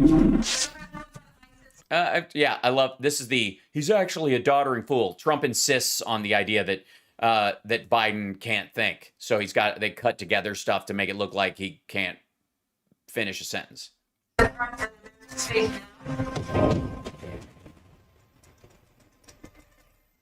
It's what Joe Biden calls an extraordinary success. He says it was the right decision, the wise decision, the best decision, unparalleled results. Wow. And then he went on to say, what a magnificent display of public policy. I ask again, if that's success. I ask again, why are you sniffing so much? I was beginning to, are you snorting the same Adderall and European Sudafed mix that Trump does all the time? Or is that just what happens when you turn orange? It makes you all sniffly. How do we define failure? Because today Joe Biden took. Well, failure would be, I would start with not getting 123,000 Americans and allies out. I would define that as failure. Failure would be like a C-17 shot down. Or going past the August 31st date and the Taliban no longer protecting the roadways and stuff in a city of 4.4 million people and us having to hold down a city that size with a force of 80,000 soldiers, which is what it would take. I would call that a failure. I would call staying in Afghanistan a failure. Again, zero question. Melissa on Instagram says, nope, just pure cocaine. I don't know. I don't know that he seems too cheap to spring for cocaine. He's exhausted from yesterday's yelling at us and lecturing of us, and he apparently wants to move past his Afghan debacle. This crisis is not over. And by the way, the war is not over either. Americans are held hostage right now. No, they're not. There's no demands from the Taliban for money to release folks. There's not a hostage. I mean, I know they want him to be the next Jimmy Carter, but you got to be careful about that, Sean, because Jimmy Carter created twice as many jobs while he was president than Trump did. Yeah, you heard me right. Go look it up. For the record, Jimmy Carter created twice as many jobs as Donald Trump did in 4 years. Jimmy Carter. I love Jimmy Carter. He's a sweet man. I mean, he spent his post-presidency building houses for the homeless. He's a good guy. But Jimmy Carter created twice as many jobs as Trump did in 4 years. And considering what they think of Jimmy Carter as a president, behind enemy lines. And even today, the Washington Post reported that 100 U.S. government-sponsored journalists and their families all left behind by Joe Biden in Afghanistan. Okay, opinion. Why would that be an opinion? Okay, Washington Post. Hold on. Post. U.S. Gov left behind own journalists. That'll bring it up. Why would that be an opinion as opposed to a fact? If they left them behind, were they supposed to be the ones to get them out? The opinion. The U.S. government left its own journalists behind in Afghanistan. Well, the U.S. government doesn't have journalists. And do they force journalists out of every country we're not in? Now that U.S. troop withdrawal from Afghanistan is complete, many stories of heroic efforts to save Americans and Afghan allies are pouring out, each describing one facet of the chaos and the dysfunction that plagued the effort to evacuate all of those in Kabul who had placed their trust in the United States. Among the most tragic examples is the story of how the Biden administration left behind more than 100 government-sponsored journalists, plus their families, after putting them through weeks of hell. 100 government-sponsored journalists. The administration was warned early and often about 600 or so employees, contractors, and family members who work for the U.S.-sponsored news organizations under the umbrella of the U.S. Agency for Global Media, a federal agency funded by Congress. They include journalists working for the Voice of America, Radio Free Europe, Radio Liberty, and who have worked in Afghanistan for years at great personal risk. The Taliban has killed 4 RFE-RL journalists since 2016 through suicide bomb attacks, and the company's journalists routinely receive death threats from extremists. Since 2016. Who was president since 2016 up until January? Now the leaders of these organizations say the State Department promised to get their vulnerable people out of the country before the August 31st troop withdrawal deadline, only to later renege on that promise amid the chaos and confusion at Kabul airport. They describe a harrowing ordeal for these Afghans who were repeatedly turned away by our own troops at the airport gates, and those personal information was handed over to and whose personal information was handed over to the same Taliban fighters they were fleeing from? Well, only if they were given clearance through the gates, but okay. It is disheartening that so many of the professional journalists employed by America-funded news organizations have now been left behind with their families. Democrat from Maryland who worked behind the scenes trying to help them told me. These Afghan allies are among the people most endangered at the present moment for the good work they have done over the 2 decades. Urgent attention must now turn to finding the best way to get them to safety. On Sunday, National Security Advisor Jake Sullivan said on CNN that all the groups the U.S. government prioritized for departure made it to the planes, but it's simply not true. According to other official sources I've spoken to, groups that scrambled to save their staffers over the last 3 weeks. I see. So they're the extension of people, and they're trying to get other people out that were related to the organizations. Right. The organization included the American University of Afghanistan, the U.S. Agency for International Development, the National Endowment for Democracy, the Humane Society, and several other civil society organizations that are now facing the worst-case scenario for their people. The Humane Society, all right. U.S. AGM journalists and staffers have every connection a group of potential evacuees could ask for, could wish for, and their expectations were correspondingly high. After all, the U.S. government had moved heaven and earth to get Afghan journalists from private U.S. news organizations to safety. Surely they assumed it wouldn't be under orders, but they were wrong. The RFE-RL journalists and their families made several independent trips to the airport, often spending long days and nights waiting just outside the gates, but never managed to get inside.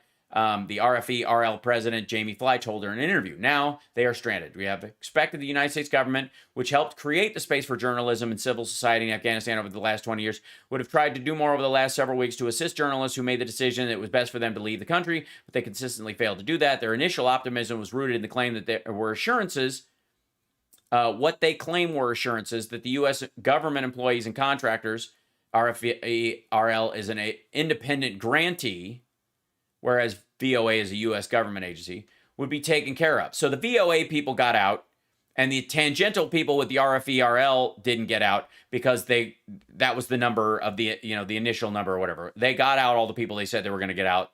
These people just think they should be included in that number, and they very well may be. But there's a huge difference there. Okay. Would be taken care of. The administration officials deny that any explicit promises were made. On August 23rd, the acting head of U.S. AGM, Kelly Chow, wrote to President Biden thanking him for the ongoing efforts for his national security team, but warning him that the staff still had not managed to get into the airport. On the 25th, a group of 67 lawmakers wrote a private letter to Biden urging him to focus on U.S. AGM employees before it was too late. Several senior administration officials repeatedly reassured RL not to worry.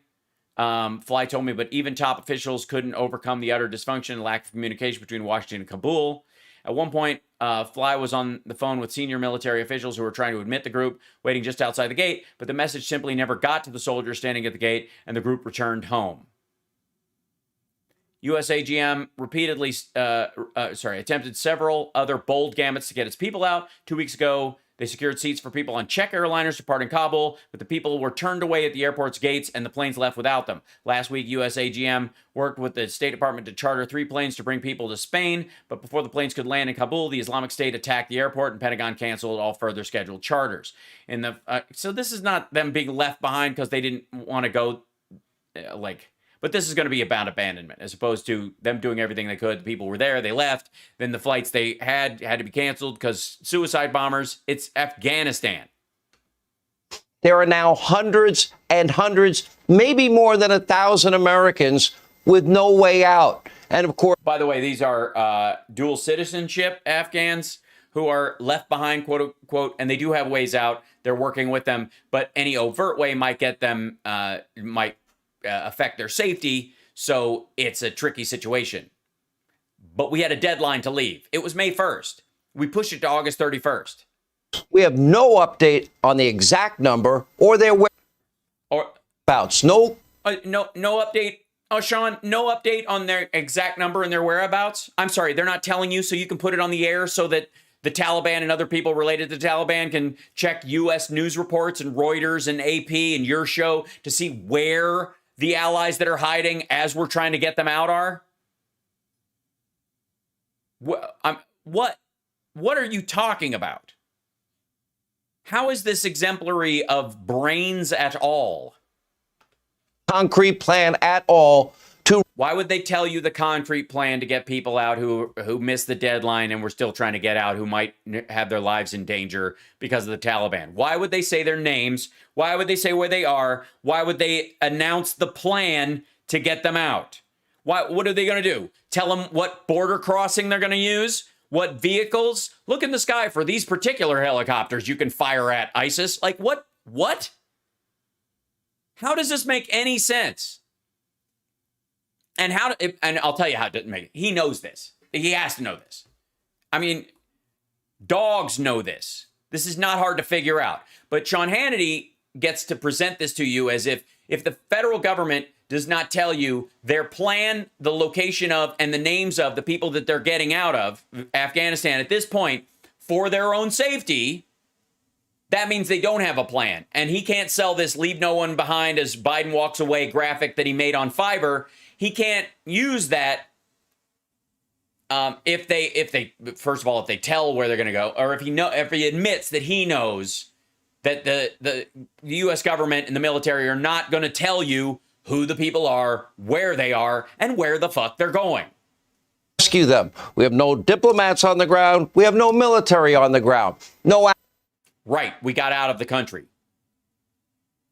We're using NGOs, private charters, other groups to get people out. But we're not putting more soldiers in harm's way for people that were told to leave in April and didn't. You're at accounting even of how many Americans are behind enemy lines. Yeah, why don't we have an accounting? According to the State Department, there's 885 people still in Kabul. Well, 884, 883. Here's their names. 882. Maybe we shouldn't be putting their names on screen. 881. We must be getting people out hand over fist. That number. 700. That was quick. Funny. They are all in that apartment. The apartment building's gone. I see. Well, anyways, the people who are still alive after we listed their names on Sean Hannity's show, they're all going to be leaving via this road, which has now been blown up. We're getting a report that the road out of Kabul that we're going to take, it's been blown up, the whole road. And a lot of these people. Okay, so another 100 people we don't have to get out. That's fantastic. Who pretends to be this stupid? This is unforgivable. These Americans have been left behind and abandoned by their president. No, they haven't. They're finding other ways to get them out because they're there past the deadline. And not all of them want to leave. That's the other factor. There's Americans in Afghanistan who are looking at the poppy trade and going, there might be a spike. I never thought I'd see this in my lifetime. You know, I thought you didn't leave people behind, Joe. You said Trump left all of them behind. All of them. He had a magic plan. He didn't use it. Over and over and over again. We don't leave people behind. You said it 2 weeks ago, Joe. Yeah, he also said everybody who wants to go can go. Every American who wants to get out will get out. And insofar as we know, by the way, and insofar as Sean Hannity knows, that's true. The people that he's complaining about in the other article are Afghans. And I don't think Sean and Tucker especially want those Afghans anywhere near them. You promised over and over again, in case you forgot, which is probably highly likely. Take a look. If there are American citizens left, we're going to stay till we get them all out. This town, this state, this country takes care of our own. Leaves nobody behind. Giving everyone a fair shot, leaving nobody behind. That we do. Yeah, he's talking about the American people, by the way, in the country in terms of economic opportunity. But yeah, whatever, layer it. Take care of our own. That we leave nobody behind. Help everyone in need. Look out. Yeah, we're also not flying over the city with helicopters with nets on them, snatching up people who don't want to go. There are Americans in Afghanistan who are choosing to stay for whatever reason. We're not going to forcibly evacuate them. And if they don't want to leave, that's not them being left behind. Ask Kirk Cameron. Watch the Left Behind movies. They're hilarious. One another. Leave nobody behind. But we will leave no one behind. It's what America's all about. It's about pulling together, leaving nobody behind. By the way, he's again, these are clips of him talking about economic opportunity. Giving hate no safe harbor and leaving no one behind. Yeah, giving hate no safe harbor. By the way, who voted against the Asian hate crime bill? Jeez. Even that social fabric that holds a society together. Honesty, decency, hope. Leaving nobody behind. Joe, you left them behind. Oh, look at the fiber quality here. Just high quality. Look at that. The gray and stuff. I mean, it's still the same weird little, like, there's a hard line here and this little gray area so that if Sean puts his hand out, it'll look a little, but he just holds still. Doesn't matter. Liar! Liar! They're behind enemy lines. What are you going to do about it? Just leave them? They're behind enemy lines. What are you going to do about it? Just leave them behind? Well, no, we're using every other opportunity, but we had a deadline to get out of the country, or it would have meant more soldiers having to go in. We would have had to put 20,000 soldiers in just to hold the city, minimum. I'm saying 80, but that's to circle Kabul. 4.4 million people, Sean, in that city. Are we going door to door? Also breaking late last night, a whistleblower providing a transcript of a phone call between Joe Biden and Afghan President Ghani. You know, the guy that fled with millions of dollars. This phone call from July from Reuters, quote, in much of the call, Biden focused on what he called the Afghan government's perception problem. Yeah. Everybody in the military, and last year, so did Trump. And that's why they didn't invite them. They basically undercut them by not inviting them to the peace deal they had with the Taliban. So nobody believed it was going to hold up. And part of a government's strength is that people believe in it. If the Taliban thinks you're going to fall and the military thinks you're going to fall too, that's a perception problem. He can't make you be a good government, but he can. If you have any chance of staying a government, they can talk you into, start acting like it. I need not tell you the perception around the world and in parts of Afghanistan, I believe, is that things are not going well in terms of the fight against the Taliban, Biden said.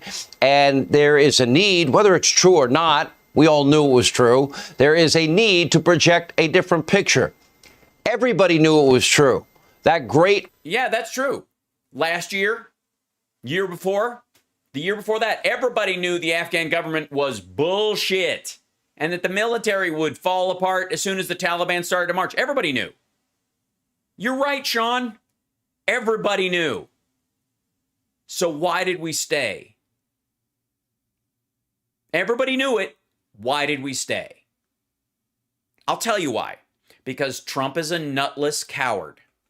Well-trained Afghan army that Biden was bragging about the same month was... Well, yeah, you don't go out there and go, man, these guys suck. Reuters. Is it true that the Afghan military sucks? Oh, yeah, I don't even know. I mean, what a bunch of cream puffs. I don't know why the Taliban doesn't take the whole country right now. I mean, I know we're evacuating people right now, and there's a reason for, shoring up at least even the image that they could hold the place, but we all know they can't. And we're going to stick around anyways. We're not really leaving on the 31st. We're going to keep a military base there forever. I mean, isn't that what we're doing? No, that's not what we're doing. Disintegrating right before the eyes of the world. Right. So why stay longer? And would saying to the world, the Afghan government is disintegrating right before our eyes, make it better or worse for the people that we were evacuating? You shithead. What is this? What is the strategy here, Sean? What is it? Not lies, Joe. Perceptions. You cared about the lying part. Perceptions don't matter. Lives matter. Oh, perceptions don't matter. All right. Okay. All right. So what about the perception that you had and Tucker Carlson had and Laura Ingraham had and Fox and Friends had, that Trump ran on getting us out of Afghanistan and that he was going to follow through? He was going to be the first one to follow through. He was going to show Obama what time it was by getting us out. What about that perception? Because lives were lost. We lost 64 Americans while Trump was in office. Not in Afghanistan, not to mention the 560,000 Americans that died of COVID, which, by the way, your network asserts was a bioweapon attack from China. And if that was the case, Donald Trump was the president of the United States during the worst bioweapon attack in American history. And his solution was to sell beef to the people who did it. And anyway, he asked Ghani to lie for him and pretend all is well. You got to tell people everything's going great.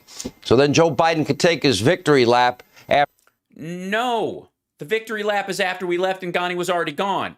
The perception was, you've got to stand up and be a leader. Otherwise, these people are going to they're already moving through the country fast. We're trying to get the fuck out of here. Ending America's, quote, longest war. But as President Trump once said, the truth is a force of nature. So here. Is that what he said? Okay, you're right, Sean. The truth is a force of nature. Trump never had a plan to evacuate. It was all bullshit. He was planning on staying past May 1st. He was going to end up having to put 20 to 30,000 troops in the country by the fall if he'd have won the election. He also never had a health care plan. That was always bullshit. And his taxes will show he's not nearly as rich as he says he is, by less than $1 billion running through that company regularly. Probably makes about $25 million a year, which is nothing to sneeze at, but isn't a guy worth $6 to $8 billion, which is bullshit. That truth is a force of nature, Sean. The other force of nature is you blowing wind up his ass, giving him a rusty trombone right now, pretending that you don't know this. Deceit. I don't know. Do you back down from liar to deceit? This is getting a little softer. We are 13 dead American heroes and untold hundreds and hundreds of our fellow. Why are they heroes, Sean? What makes them heroes? Besides the fact that they served honorably in the military, which I would argue all of our military are heroes, because when you put your life on the line, whether it's taken or whether you're injured, you're still a hero for doing it. The reason they're a hero, even in your estimation, Sean, is that they died during the evacuation. Right? You didn't think there should be. Americans hostile. What's happening with the sound situation? What's going on with your sound? We hear every other word. I don't know what that is, because it looks good on my end. Trump is broke as hell. It's true, Janiyah. Audio is behind by half a second. Very strange. All right. That might be a restream issue. Let me check. Let's see. Could be. I'll refocus that page, turn it down or whatever. See on this guy. Hey, checkity one. Let me check a page right here. Thanks for letting me know, guys. I apologize. I don't know what would be causing that. There you go. Yeah, you guys might need to refresh your stuff. I'm gonna bring me back. See if it reloads the image.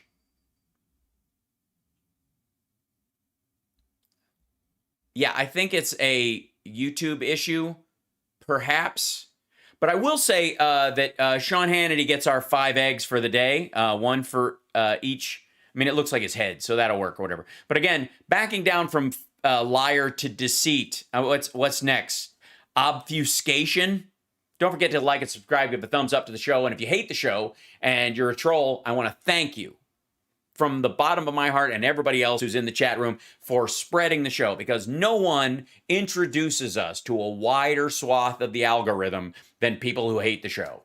It's magic. It really is. It's stuff most of us could never do, because there's sort of, what would effectively be a confirmation bias in the algorithm itself when it's only like-minded people gathering. But when the trolls get in here, especially when you guys type things, because I don't know if you realize this, but Facebook, YouTube, Instagram, Twitch, and Twitter, they all go, oh, wow, not only are these people watching for a long time, but they're engaging. They're typing stuff. We don't care what they're typing. We just like the fact that they're typing. This is incredible. Bounce this dude all over the place. He's engaging. He'll keep them there watching the ads. This will happen. So just reminding you to like and subscribe, give a thumbs up. Yeah, I think the sound is a thing on YouTube, by the way. You can fix it with a refresh. So hopefully it's all right for everybody. Fixed it as best we could. Here we go. Is behind enemy lines. A new report from John Sol. By the way, he's been doing the behind enemy lines thing for a little over a week now. At justthenews.com. Ooh. That was a hard snort. Behind enemy lines. A new report from John Solomon at justthenews.com. U.S. soldiers involved with the evacuation. They could not believe what was happening. They didn't want to leave a single American behind. Right. But we had a time limit, and if we stayed past that, it would be open season on everyone, and the government and the military leaders were not willing to do that. Don't get me wrong. There are a shit ton of people who are involved in this whole thing, both in the upper echelon of the military and maybe even boots on the ground, that wanted this to go on forever. But there's a reason why civilian leadership makes those decisions in our country. We are bleeping abandoning American citizens, an Army colonel assigned to the 82nd Airborne Division wrote Sunday in frustration. One former Special Forces soldier. Sunday? Are we indeed? Which ones? Because insofar as we know, the ones that wanted to get out got out, and the ones that didn't believe we were actually leaving. Working with private networks, because Biden wasn't going to do it, and the military to rescue stranded Americans. Sorry, who he was working with what? Sorry? Sunday in frustration. One former Special Forces soldier working with private networks, because Biden wasn't going to do it, and the military to rescue stranded Americans texted, quote, you guys left American citizens at the gate of Kabul airport. 3 empty jets paid for by volunteers were waiting for them. You and I talked on the phone. I told you where they were, gave you their passport images and my email and my phone number. You left them behind. Who's this? Sorry. It's Susan Katz, Keating, and John Solomon in Just the News. Okay. Stranded at the gate as empty planes took off. Now nobody's there to help them. Biden has no plan. As empty planes took off. Wait, what was this? As empty planes took off. As empty planes took off. Behind. Americans stranded at the gate as empty planes took off. Okay. Yesterday, I read an article by the lovely and talented Diana Falzone about a woman who's an Afghan who was separated from her sister. She got out. Her sister and her mother are still there. She's working to get them out. They got out a little bit later. But the reason she had a problem getting out was because she did not believe we were leaving. A lot of these folks thought the August 31st date was just like the May 1st date, was just like the 2016 date, was just like the 2012 or 2014 dates. That, yeah, we say we're going to leave all the time, but we don't actually do it. So a lot of the folks that were left behind were not left behind by the Biden administration meeting the deadline that they set for themselves. A lot of people were left behind because of all of the decisions previously that made them believe that we weren't going to honor this time. They thought we were going to stay. And when it was obvious we weren't, we were already gone. They always thought we're going to add, oh, they said 31st, but it's not really going to be the 31st. That's how people got left behind. And still the State Department and the administration are working to get people out. Not leaving them, abandoning them, none of that stuff. But we had a date to get out and we met it. If we'd have met the date in May 1st, none of the Afghan translators would have gotten out. There was no plan to get them out from the Trump administration. As a matter of fact, the special immigrant visa program had been hamstrung, sabotaged, destroyed for all practical purposes by the Trump administration, specifically Donald Trump and Stephen Miller. So nonsense. It's nonsense. I feel for the people who are there. I hope we get them out. They have every opportunity. I'm sorry that they were lulled into a false sense of security that we were going to stick around forever because of the decisions of previous presidents. Especially the last four with Donald Trump, who came in running on, we're getting out. And we never got out.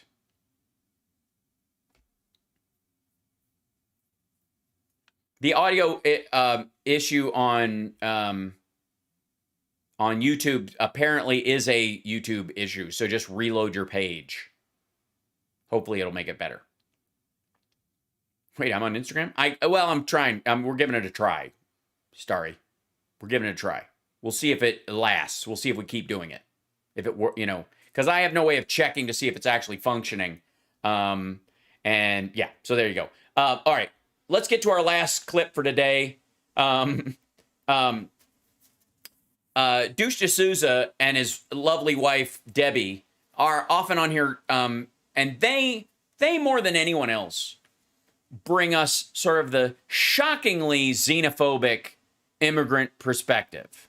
Dinesh and his wife, I believe she's from Venezuela. And we saw just a couple, was it last week?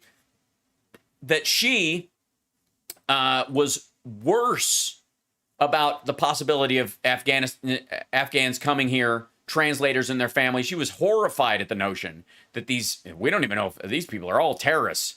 They're all going to come here. We thought, a lot of people, I thought, maybe I was being sexist about this, that you couldn't get more douchey than Dinesh D'Souza about this, but Debbie rolled in and shocked us all. Now we're back to just Dinesh D'Souza by himself in this as part of his podcast. It's a shorter clip today, so it'll be, easier to get through, and I'll leave you guys, to enjoy your evening. But this is also part of the talking point. You know how we every so often, if you've watched the show regularly, you know that 1 week the word will be woke, and the next, be critical race theory, and the next will be socialism and Marxism. But they all seem to crib from the same notes. Right now, the storyline is that there's a partisan motive behind the Biden administration's handling of Afghan refugees. You saw Tucker Carlson chip into this. It could be, like a Sinclair communications coordination of the message, or it could just be that none of these assholes are original in any way. And by the way, thanks to everybody on Twitch who's joined and started showing up. It seems to be there's a lot of overlap with the Instagram crowd and Twitch. I don't know why that would be. Gee whiz. But thanks for hopping over. Don't forget to subscribe. If you've got Amazon Prime, it doesn't cost you a dime. Do it. Come on. It's a lot of fun. We have a lot of fun. You learn stuff, and occasionally, I make a goofy face. It's good. So, let me see if I can open this guy up. Yeah. See if we can do this. Now, I'm guessing that Dinesh D'Souza is going to go with the same kind of BS we heard from Tucker. That's my thoughts on this, but I'm willing to be wrong. I probably won't be, but be prepared. Okay, here we go. Tens of thousands of them. The exact number is not. Hold on. The Afghan refugees are here. Oh, the Afghan refugees are here. Climb up a tree. Tens of thousands of them. Tens of thousands of so about 30,000 is the number we agreed to take. Exact number is not known, but yeah, it's not known. Why not? They didn't give you a map, Dinesh, so you could tell all your psycho friends where they live? Going to be over 100,000 most likely. One estimate here. It's going to be most likely over 100,000 that eventually come here. One estimate. One estimate from whom?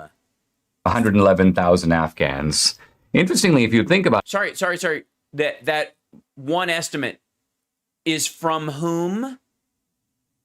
Is there a reason why you're not telling me, Dinesh, why where that number comes from? Is it from a reputable news source and you don't like showing that you like the New York Times when you always say you don't? You hate the mainstream media until you like to cite them, which is my favorite part of the right-wing nut. Like, this is terrible. You want proof? Look at the New York Times. You're like, all right. They are either the enemy of the people or they're not. Make up your mind. The U.S. government evacuated over 100,000 Afghans. No.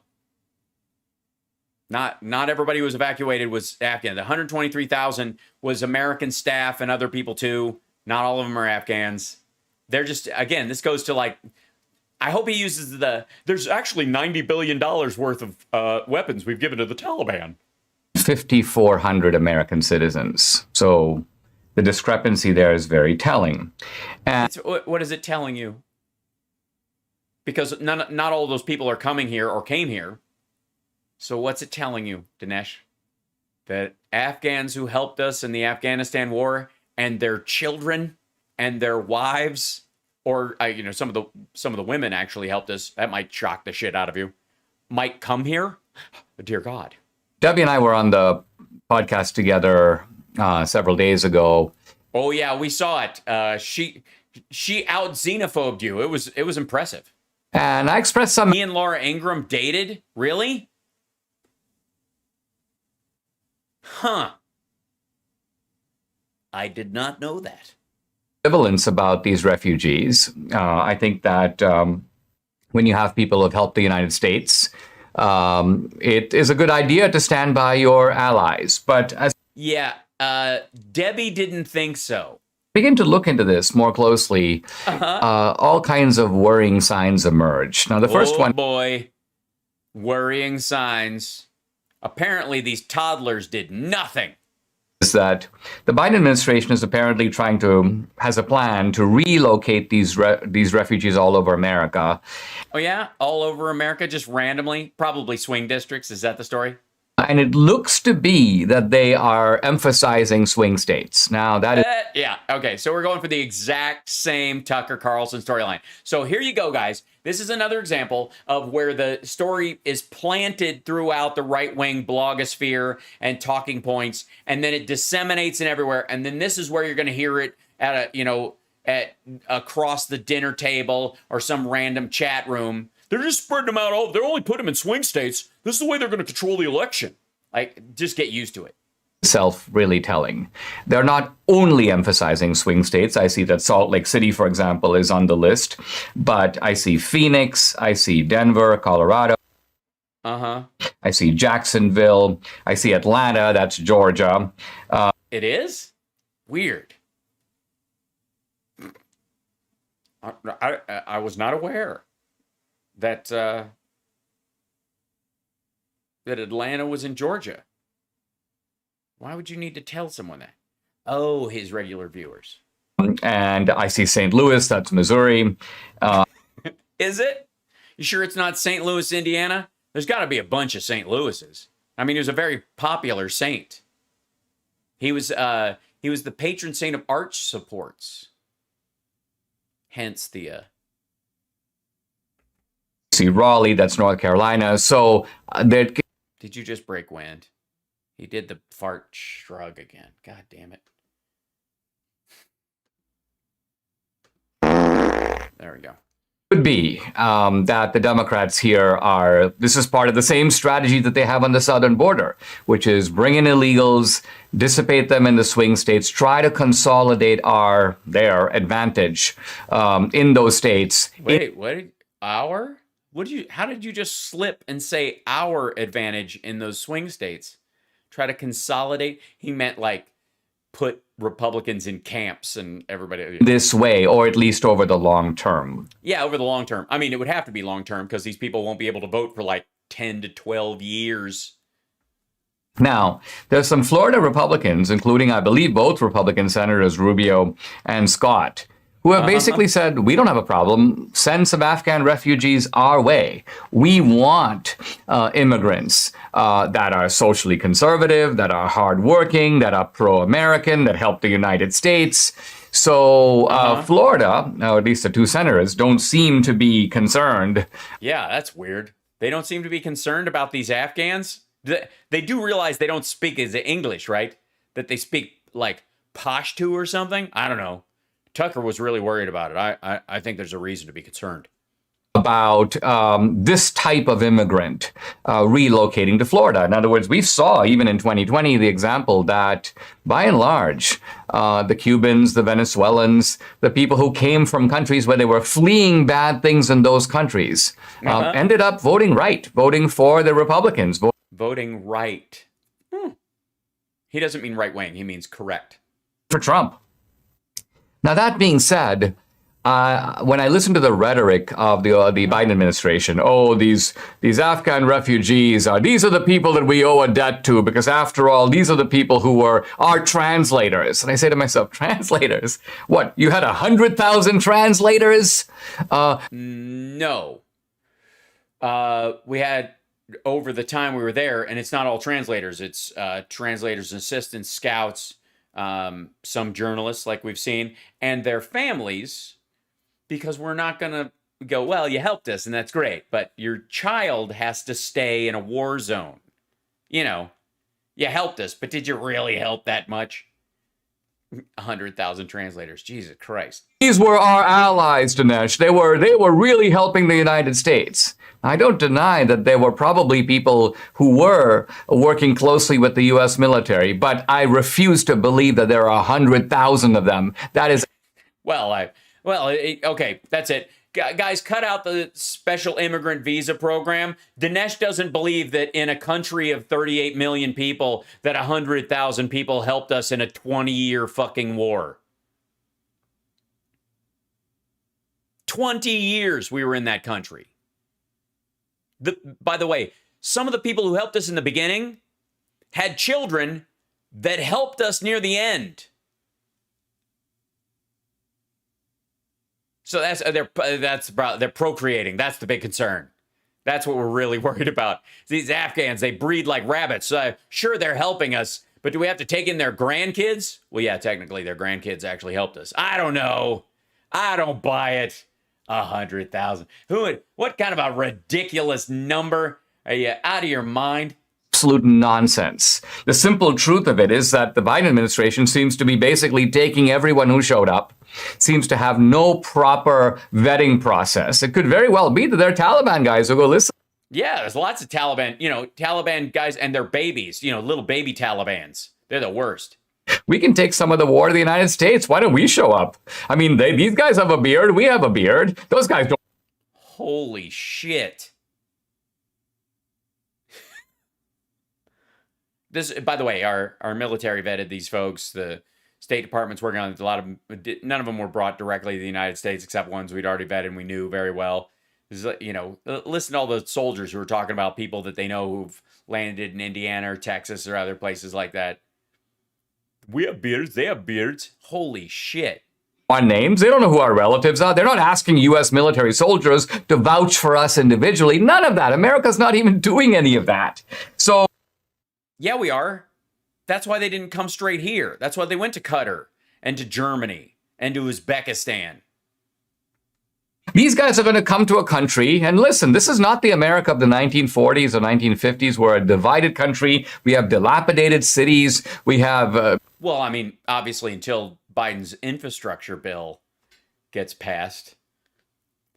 And then one day we'll have the most wonderful infrastructure in the whole wide world. Isn't that right, Dinesh? One day we'll fix all of our infrastructure if we could just get those darn dirty brown people out of here. And thank you for helping us. I'm the evil fairy. Good Lord. Major problems of drugs and other things in our own country. We need to work on... Yeah. Guys, we have drugs and failing bridges. We don't need to bring Afghans into the country. That's one more shit problem. Nation building here at home. And yet we're taking in people from South America or through the southern border from all over the world. We're now taking in these Afghans. And let's remember that these are people, by and large, who are tribal people. They're committed to Sharia, even if they're not Taliban guys. These are guys who are used to a very different way of life. There was an article. Yeah, they're used to a very different way of life, living and working with Americans. They're not, these people were fighting against pushing Sharia more directly than you ever have.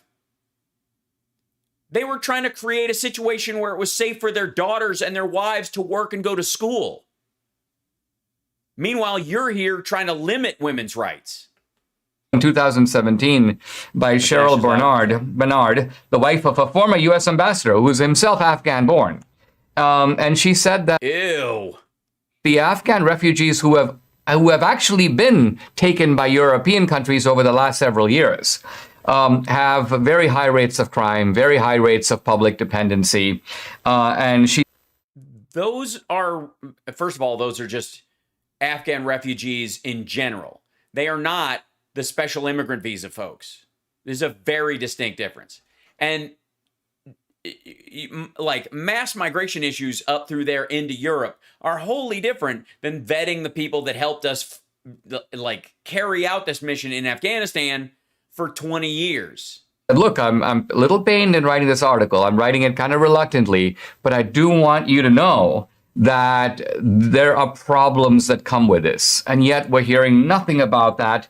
Listen, if these Afghan refugees ended up in the Tony suburbs of Washington, D.C., in McLean, Virginia, in suburban Maryland, if they showed up where your friends live, on Rodeo Drive in L.A., if they showed up on the... Wait a minute. Hold on. Pause. Sorry. You don't think there are any Middle Eastern people on Rodeo Drive in Beverly Hills? Have you ever walked around? I'm from California. I'm an Angelino. You don't think there are people from the Middle East on Rodeo Drive, you asshole? West Side and Georgetown, Berkeley, Palo Alto, Santa Monica. Berkeley. Yeah, Berkeley has a real problem with people who are different. But I think you know and I know that's not going to happen. The idea of the Biden administration is not to stick them in liberal neighborhoods where they might assault or rape. Whoa. Straight to can, and then went to might, and then they're going to assault her. So the family members, the wives and children of these Afghans who helped us are going to rape people in conservative districts. What the fuck? Obviously Debbie has been talking to him. Good Lord, man. Just gross.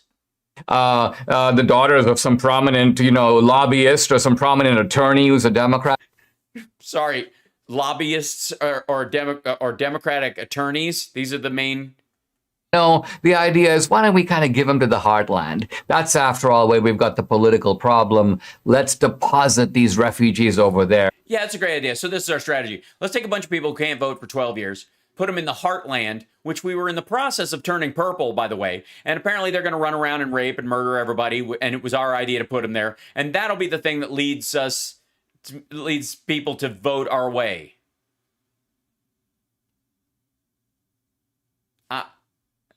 literally flabbergasted. And long term, let's harvest the political benefit of it. Yes, let's harvest the political benefit of airdropping rapists on the heartland. What? Said no one ever. Criminy. Look at this. Al, please don't show this guy again. This is like Dinesh D'Souza. This asshole is, he never got kicked off of YouTube. He's always there. But this is how the rubber hits the road in right-wing talking points. This is how it happens. And that's the end of it. That's his clip. Christ almighty. Ends with they're gonna like spread Afghan rapists all over the heartland and reap the political benefits. That is an actual thought from this asshole. Now, here's the good part. You want to hear the good part? This is the good part. No one takes this asshole seriously. No one. Dinesh D'Souza is a joke. He's, between him and Sebastian Gorka and a couple other people, it's a circle jerk. Nobody listens to it. No, I mean, like, honestly. And again, I get pretty good numbers on my sites. I'm proud of them. We're a growing network. I got 3,000 subscribers plus on my YouTube channel. Last year we were trying to hit 5. It's normal, right? This guy has 623,000 subscribers on his YouTube channel. 623,000 subscribers. 8,000 views. This will probably top out at 12. Most of his videos are like that. Let's take a look. Some of the only ones, again, we've shown this before, but the only ones that don't are when he has other people in the, here we go. Hold on. Let me click over to here. The only ones, here we go, that do well, that have like a lot more views. Save Me, the Dinesh D'Souza podcast. He's got 5,000 views on his podcast, and he has 623,000 subscribers.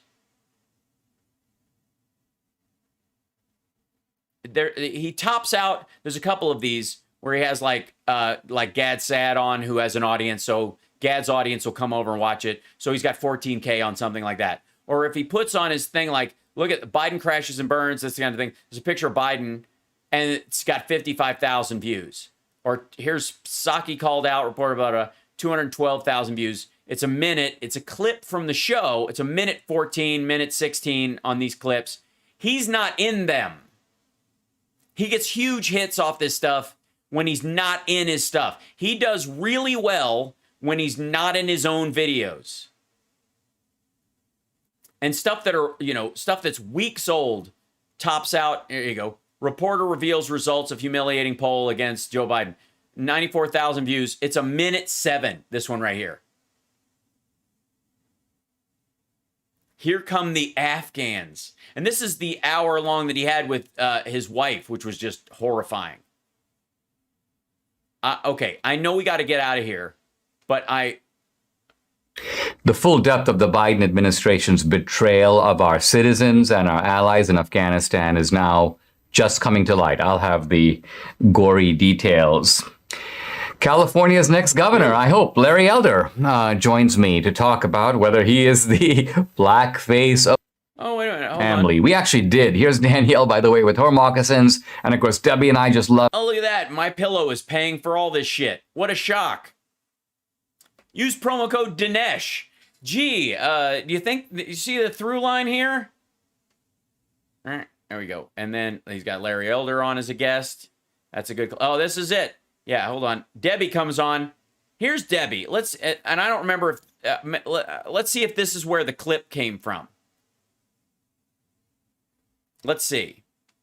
Here with Debbie, we're discussing, we want to discuss some huge developments. The Supreme Court decision just out, 5-4, with Justice Roberts joining the 3 liberals. But essentially, the Supreme Court leaves intact, leaves in place this incredible Texas law. The law, I believe, is called SB 8. And what does it do? It essentially outlaws abortion beyond... It's called, subiaches. 6 weeks. And it allows citizens of Texas to file lawsuits. Oh, no. Citizens of anywhere. Against people who help procure an abortion. So the doctor who... No, after 6 weeks. And it can be anyone in the country. It, the nurse who assists, the clinic that facilitates it, even someone who drives you to the abortion. It essentially makes abortion impossible, with very rare exceptions, beyond 6 weeks. Well, in all fairness, Dinesh, unless you have a coat hanger and some time on your hands. I mean, if you want to mangle your insides and never have a child in your life, and you just can't do it now because it might kill you, or they haven't come up with a cure for whatever ails you that will currently keep cause that. And so Texas has found a way to... No, they really haven't. They found a way to try. Almost say strike down Roe versus Wade before the Supreme Court does anything, and the Supreme Court has said for now, okay.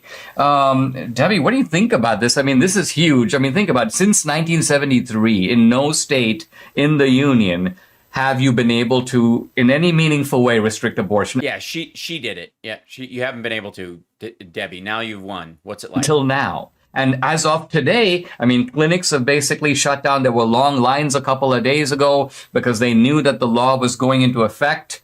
Yeah, so there was a bum rush of abortions caused by this law. Now, whereas women might have reconsidered over time, they knew they would have to make this decision right away. So there were a bunch of abortions literally caused by the fact that the right would go away and there wasn't time to reconsider. And if you had to make up your mind quickly, and that was a huge decision. This is an issue on which, well, number one, you've kind of shifted position over the years. Yes. Talk about that. Yeah. So when I was in college, I guess I've always been a Republican, but I considered myself more of a pro-choicer, and not in the way that you might think of a pro-choice person, like advocating people to actually have choice. Abortion. I certainly did not advocate abortion. I knew it was murder, so I did not advocate for it. However, I knew it was murder, but I thought you should have the right to choose murder. I always thought it was murder, but I thought, murder should always be an option, in our Judeo-Christian kind of a way. Not want to do anything to stir the pot. In other words, if a woman... Yeah, I know it's murder, but I don't want to ruffle any feathers. ...wanted to have an abortion, I felt like it was her business to have one. Which it's clearly not. It is the government's business and her fellow citizens' business. If she wants to have an abortion, it's all our business. It takes a village, I think is the phrase you're looking for, Debbie. I was not going to, What changed your mind? What changed my mind? So... The Lord. I'm going to go with the Lord. Because we have to outbreed these Afghans that are coming. I was 28 years old, with my first husband, got pregnant. Interesting. And had a miscarriage at about, I would say, 7. Oh, you mean God gave you an abortion? I mean, if you're being awful, why not go? I mean, if you're going to walk up to the bell, ring the bell. 8 weeks. But before I had that miscarriage, I was having a lot of issues. And before I had that miscarriage, I saw the baby. Honey, you have a lot of issues right now. I'd like to say, hold on one second. I said that all wrong. Give me 1 second. There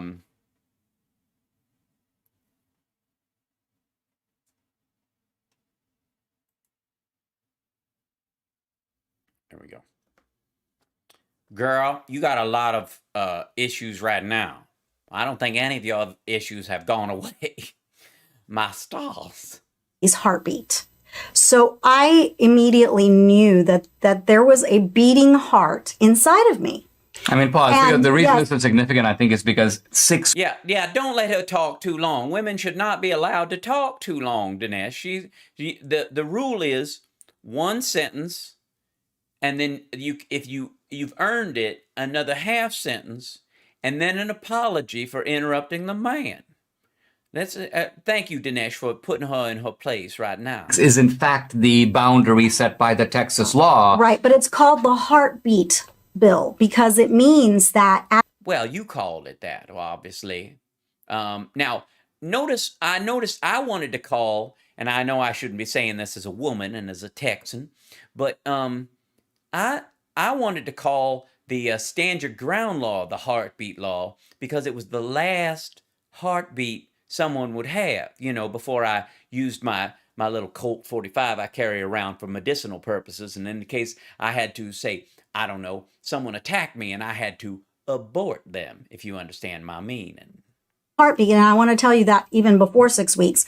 So anyway, so I saw the baby's heartbeat before the 7 weeks, right? So unfortunately, it didn't make it, and therefore the Lord thought you shouldn't be a parent, and yet you tried again. Even the Lord gave you a warning early on and said, never, never, never, never, ever have another baby, especially if it involves Dinesh D'Souza. And yet you would not listen to this is what happens when women interrupt the men's. I did lose that pregnancy, and I felt the loss like I would have felt for any child that I would have. Never second guess the Lord. Then fast forward a little bit later, I got pregnant. Yeah, skip all the part in between where you're with that other man, trying desperately having intercourse again and again. Don't bring that up in front of Dinesh. He's your man now. That man no longer exists. Again, and I was having issues again. I thought I was having a miscarriage, and this was between 5 and 6 weeks of pregnancy, which is really about the time when you miss a period, right? But well, it's about the time you miss a period. I have never missed a period in my life. I was pregnant immediately, and so I was having a lot of problems. I went to the emergency room. Girl, you still have a lot of problems. Ask Dinesh. And one of them is talking too much. You have interrupted your man. My then doctor, who's a friend of mine, actually. Excuse me? What kind of friend are we talking about? Now, so a pregnancy doctor, and you're very close to this man? It's not a woman doctor, is it? That's a violation of the law. Performed a ultrasound, and I saw Justin's heartbeat between 5 and 6 weeks gestation. And so, she said, look at your baby. And you could see, like, it looked like a little butterfly just going, tick, tick, tick. A little flutter is what she called it. Mm-hmm. She said, no, the baby's okay. The baby's alive. So I immediately just, this whole pro-choice thing was out the window immediately because I knew that there was a life growing inside of me. And for So let me understand this, if I may. You've been pregnant twice. The Lord took your first one away in your belief system, which is the right belief system. Don't confuse yourself. And from that, you decided that not that God is apparently pro-choice, because he can make these choices on your behalf, but that no one else should have a choice. I see. Need to think that very good, by the way. I'm with you 100%.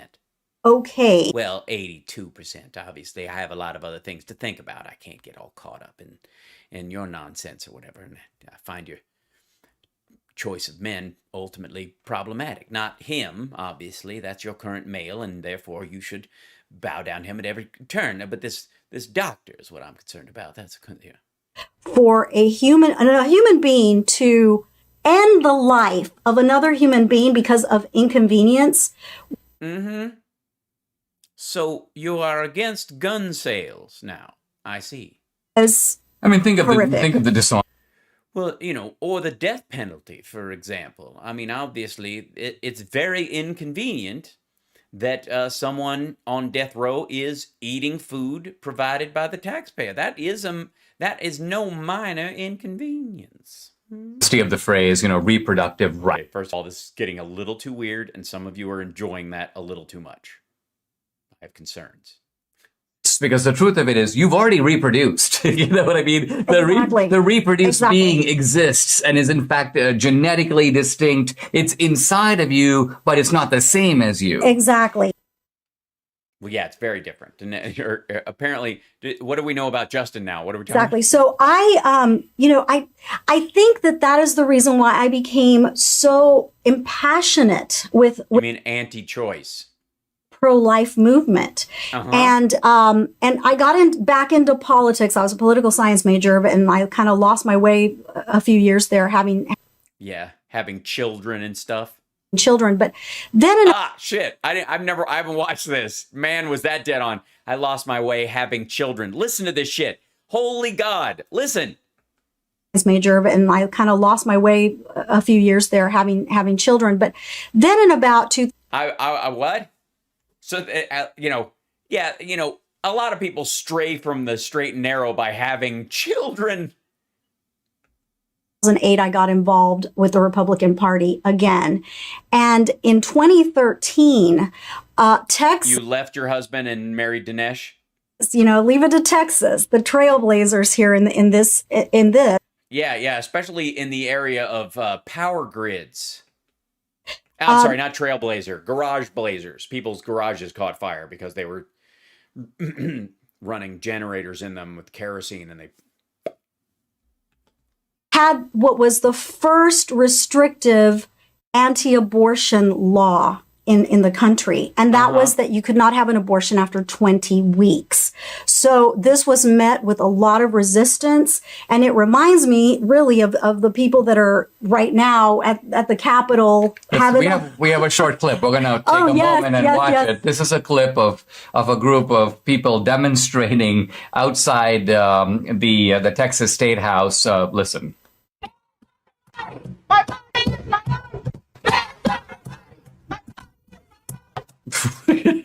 My body is my own. Well, keep your body. Your body is your own. That's true. You can keep your body. But, and another thing. Apparently not.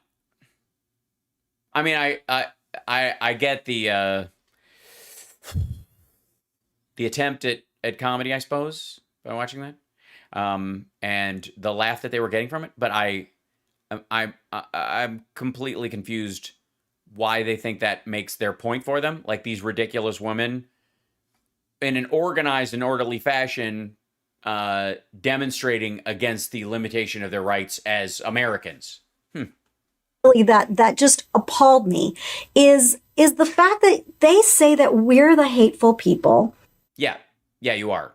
I mean, we've all watched the Afghan clip. That we're the racists. Yeah. I mean, I would argue that you more so than Dinesh, although he kind of topped you out in that last clip. In fact, we want their unborn babies to live. If we were... Well, you want them to be alive. There's a difference. Because you don't want them fed, you don't want preschool, you don't want Head Start, you don't want school lunches, you don't want public education, you don't want the taxpayer to pay for anybody's pre or postnatal care.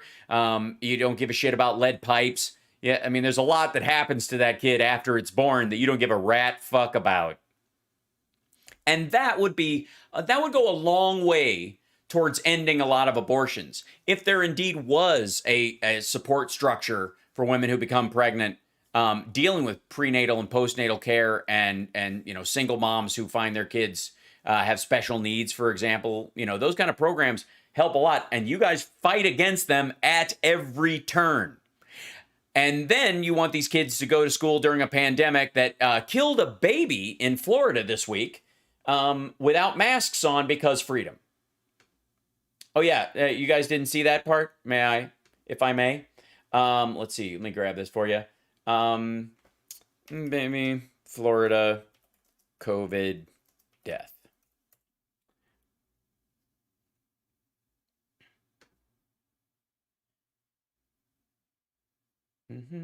Skip this.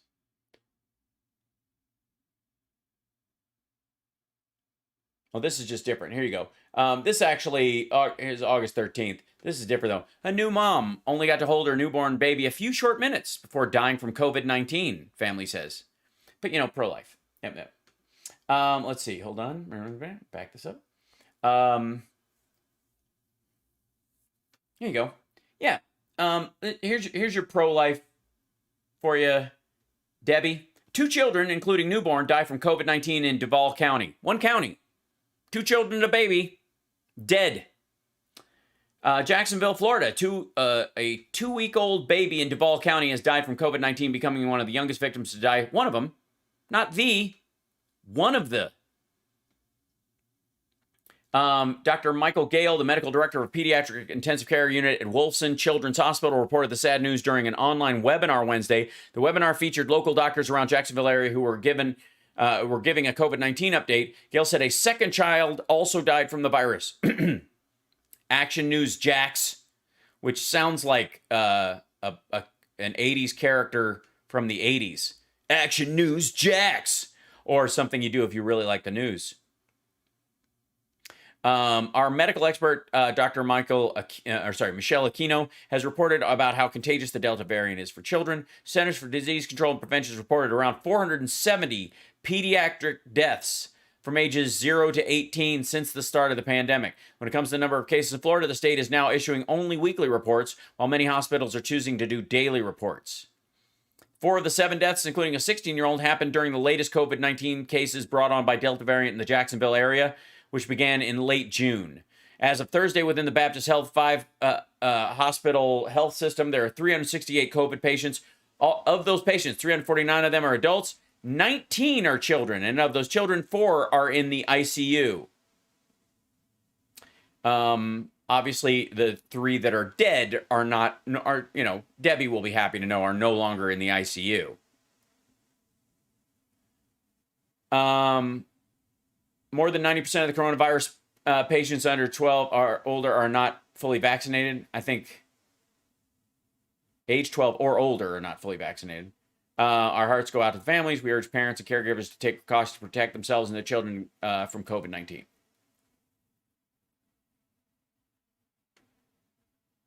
It's a hoax, though, right? It's a hoax. They've been pushing it as a hoax for a while. Racist and we were hateful. Don't you think we would kind of look the other way and let them do what they do? But oh, you mean like you do with COVID? And how are you looking the other way, especially if a woman ends a pregnancy because it will mean she can't have more children, or she might die, or that she was raped? And there are some people who have a kind of a eugenic justification for abortion, which is we don't want to support anybody. Let them take care of the problem this way. Right. So what? Who says that? Who? Your friends? Who says that? Who besides Doug Stanhope? Oh, hold on 1 second. There we go. Grab this guy.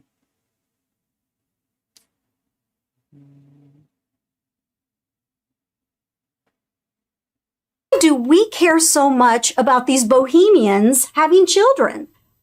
Bohemians, just hippies getting knocked up and then, getting their uterus scraped for shits and giggles. Would think if we were that hateful that we wouldn't want more bohemians in this world, right? Well, you clearly don't. But bohemians, all right. I'm sorry. Are you adopting a bunch of bohemians? But that is not the case. One of the hashtags that I'm seeing on social media, which I think the Bohemians have beards just like the Taliban. I'm just saying. Really interesting. They're trying to demonize the right, and their hashtag is American Taliban. Now, there is one point I want to make about this because we think, well, in the case that say, I don't agree with that comparison. I think it's a cheap shot. But let's just go with a woman dies because she's killed by the Taliban. A woman dies because she's denied a constitutionally guaranteed medical procedure because of your choices on her behalf, because it's against your religion and your beliefs. That's where the overlap kind of makes sense. That's where it's coming from. Taliban's against abortion. We're against abortion. Wait a minute. First of all, the Taliban is not against abortion. You know what the Taliban wants? They're against abortion for Muslim women. Why? Because they want more Muslim babies born into the world. Right. That's why you want more babies, because you think people are aborting future Christians. The Taliban is delighted to see Western women abort their offspring. So if you want to know if the Taliban supports your right to abort, they actually do. They encourage it. Well, they don't actually. You don't have a choice in it at all. I mean, it's a little bit like the Nazis. Oh, yes. Hitler was not pro-life. Hitler was pro-life for Nordic German women. Right. Hitler wanted everybody. Don't threaten her with a good time. See her, look at her getting a little upset. Yeah, don't. I mean, don't be mean about Hitler. He had a lot of good qualities. To abort their kids. Yeah, they don't want children. They don't want Christian children or secular children. They're not in principle. Or secular children. Life. No. They want more Muslims in this world. For And then sure. here, Which, I mean, who wants that? Jeffrey Toobin, by the way, he's been CNN's point man on this issue. And he says that doom is coming for Roe v. Wade. You know, I think the genius of the Texas law, I have to say, is it's an end run around Roe v. Wade. Because Yes, that's precisely what it is. And I'll let you guys go because we don't need to see it. We don't need to watch all hour of this nonsense. Yes, that's exactly what it is. It's an end run around it. And that's how it will be treated in the courts, and it will fall apart because of that. And it will clog up the court systems in Texas, and it will be a waste of time and a mistake. And like all the other attempts in the past, it will fail because there is I think the biggest reason is there is a crisscross that you have to address at some point between the whole we're the party of personal freedom and personal individuality, and we make our own decisions, and the government can't tell us what to do, and the using the government to force our beliefs on everyone else part. There's going to be a train crash between the two of those. So, yeah, both of them are grotesque. Yeah. And again, repeatedly shocked by how awful Debbie is compared to Dinesh. Although I think, I got to say, Dinesh, congratulations. You gave Debbie a run for her money this week. And by the way, so did I. Just saying. All right. Yes, there'll be more of those. I'm going to try and introduce a couple of characters per show as we go forward, just for the fun of it. And by the way, thanks to everybody. Now, I don't know how well this will work out, and you guys will let me know perhaps later. We'll find out. But I'm going to try for the rest of the week the whole running the show on Instagram a little bit to make sure it doesn't, it may cause more problems than it solves. But we'll see. We'll give it a shot. You know what I mean? Like, that's the goal. And I'm going to have to probably open the page on another computer because this one seems to freak out every so often. I'm not quite sure why. So, anyways, I appreciate you guys working through this with me as I do it. And I will see you guys at the regular time tomorrow. Remember, tomorrow we're back to our regular time in the afternoon at 3 p.m. Pacific time. Is IG fancy? I so am. You imagine if the squad said that? Yeah, seriously.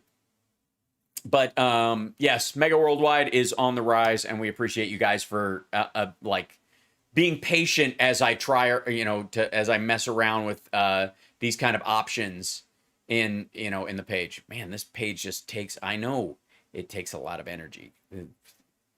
Man, force reload. There you go.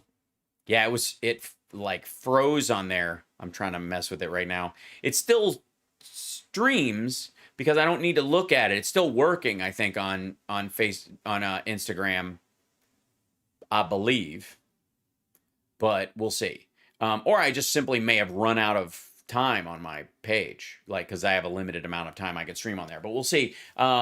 Either way, I will see you guys tomorrow. Thank you so much for hanging around. Don't forget to like and subscribe. Spread the show around. Spread the clips around. Remind everybody that we're here. And I will see you guys at our regular times. And thank you guys for being patient during my little technical flubs while I'm running the show by myself over here in my office. Okay. Thank you guys. Oh, yes. We did forget we gave the 5 eggs to Hannity, but then we just kind of blew past it. So we'll save it up for tomorrow. We will save that up for tomorrow. We'll probably have to bring on, find a good diamond and silk, clip to use and hopefully give them the award.